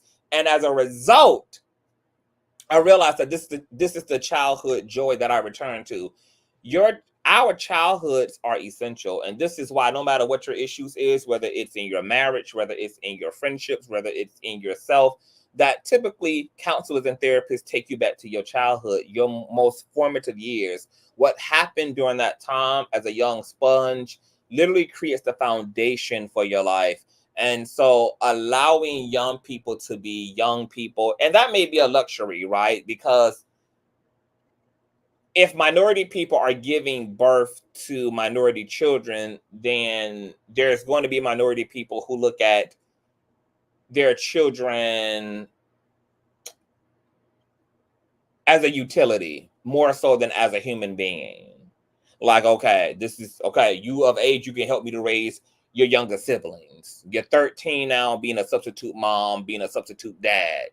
You're working by 14 to help mommy with bills, etc. You know, like, so that can be a big part of the problem. But when there's literally studies that people who have healthy childhoods typically have a faster like a fasting healing rate than those who had very disrupted childhoods, even if they went on to have a complicated adult life. But that recalibrating, that ability to self-repair, that ability to kind of return back to joy and to happiness and to a peace of mind is strongly cultivated by the quality of one's childhood. So I have to stand behind, yes, allowing kids to be kids, allowing young people to just have all the time in the world to be as innocent as they are, to be as innocent, to be as adventurous as they are, to be as curious as they are, to just be as engaged in the world and, you know, as they can be, and literally just giving them a foundation of happiness, making sure that they're happy. This is going to be essential to their mental health as adults. It is. I agree. Totally agree with that. Yeah. Yeah. Totally agree with that. Okay, y'all, I got to get out of here. Okay, this has been a riveting conversation. Amazing conversation. My stream, honey. I gotta go eat. I gotta go bathe. I gotta go get my pretty self together. But this was a riveting dialogue, and this was amazing. Thank you for allowing us to come on, though, Conscious, and thank you to everyone else. I got my soul thoroughly fed with everyone's point of view. I am good and well-rounded today. Thank you. Epic. This was epic. Thank you for. Hold on. I'm gonna get it right. Thank you for being. Oh wait. Wait a minute. I'm gonna get it right. Gato. Gay day. Gay day. Libo? Nebo. Neat. It's all in the E. Nebo, yeah. Okay, hold on. Gato. Gay day. Gato. No, it's not Gato. It's not. Gay day. Okay, hold on. I'm like, where's he getting the toe from? Where did he get the toe from? I'm about to write Gay this day. down. Okay. First name. Gay day. Okay. Gay day. Okay. All right. I'm about to spell it the way that Yes. I hear. That'll help. Okay. Second. Nebo.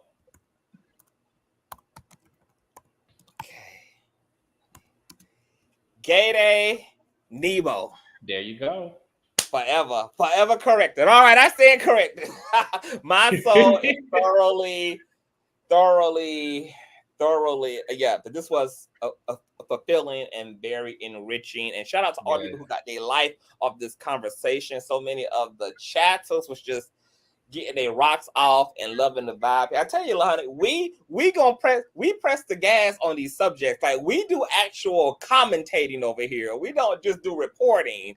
We actually get into the commentary part of the reporting, which is why typically our shows ain't just 15 minutes, 7 minutes, 20 minutes, because we got thoughts about shit, and we got ideas about shit, and we got solutions about shit, and we got issues with shit. So we got to, so we typically just get into the topics. And I love that for us, but hope you guys have a wonderful weekend. I will be coming back to you guys on tomorrow. So make sure that you guys are tuned in and stay safe and stay woke. And if y'all have any ideas for shows, any topics y'all want to see us touch on, once again, hit me up at consciouztv@gmail.com or DM me if you follow me on Instagram at consciouztv. And let's just keep the ball balling, honey. All righty. Have a good weekend, Thank everyone. you. Have a good one. All right. Gay day, Nebo. Bye. Bye, Paula. Bye. Thank you so much. Allie and Ruma, I love you guys so much. This was amazing. Thank you to my baby mother, Ruma Zinti, for the massive piece of donation. My baby mother, Ashley. Shout out to y'all. If y'all been enjoying the live streams all day, honey, y'all got your life. Show the King some love on Cash App and PayPal. All information is in the description boxes in the ticker. Y'all know how it is. I love you all. And I'll see you guys on tomorrow. Loud, live, and color. Bye.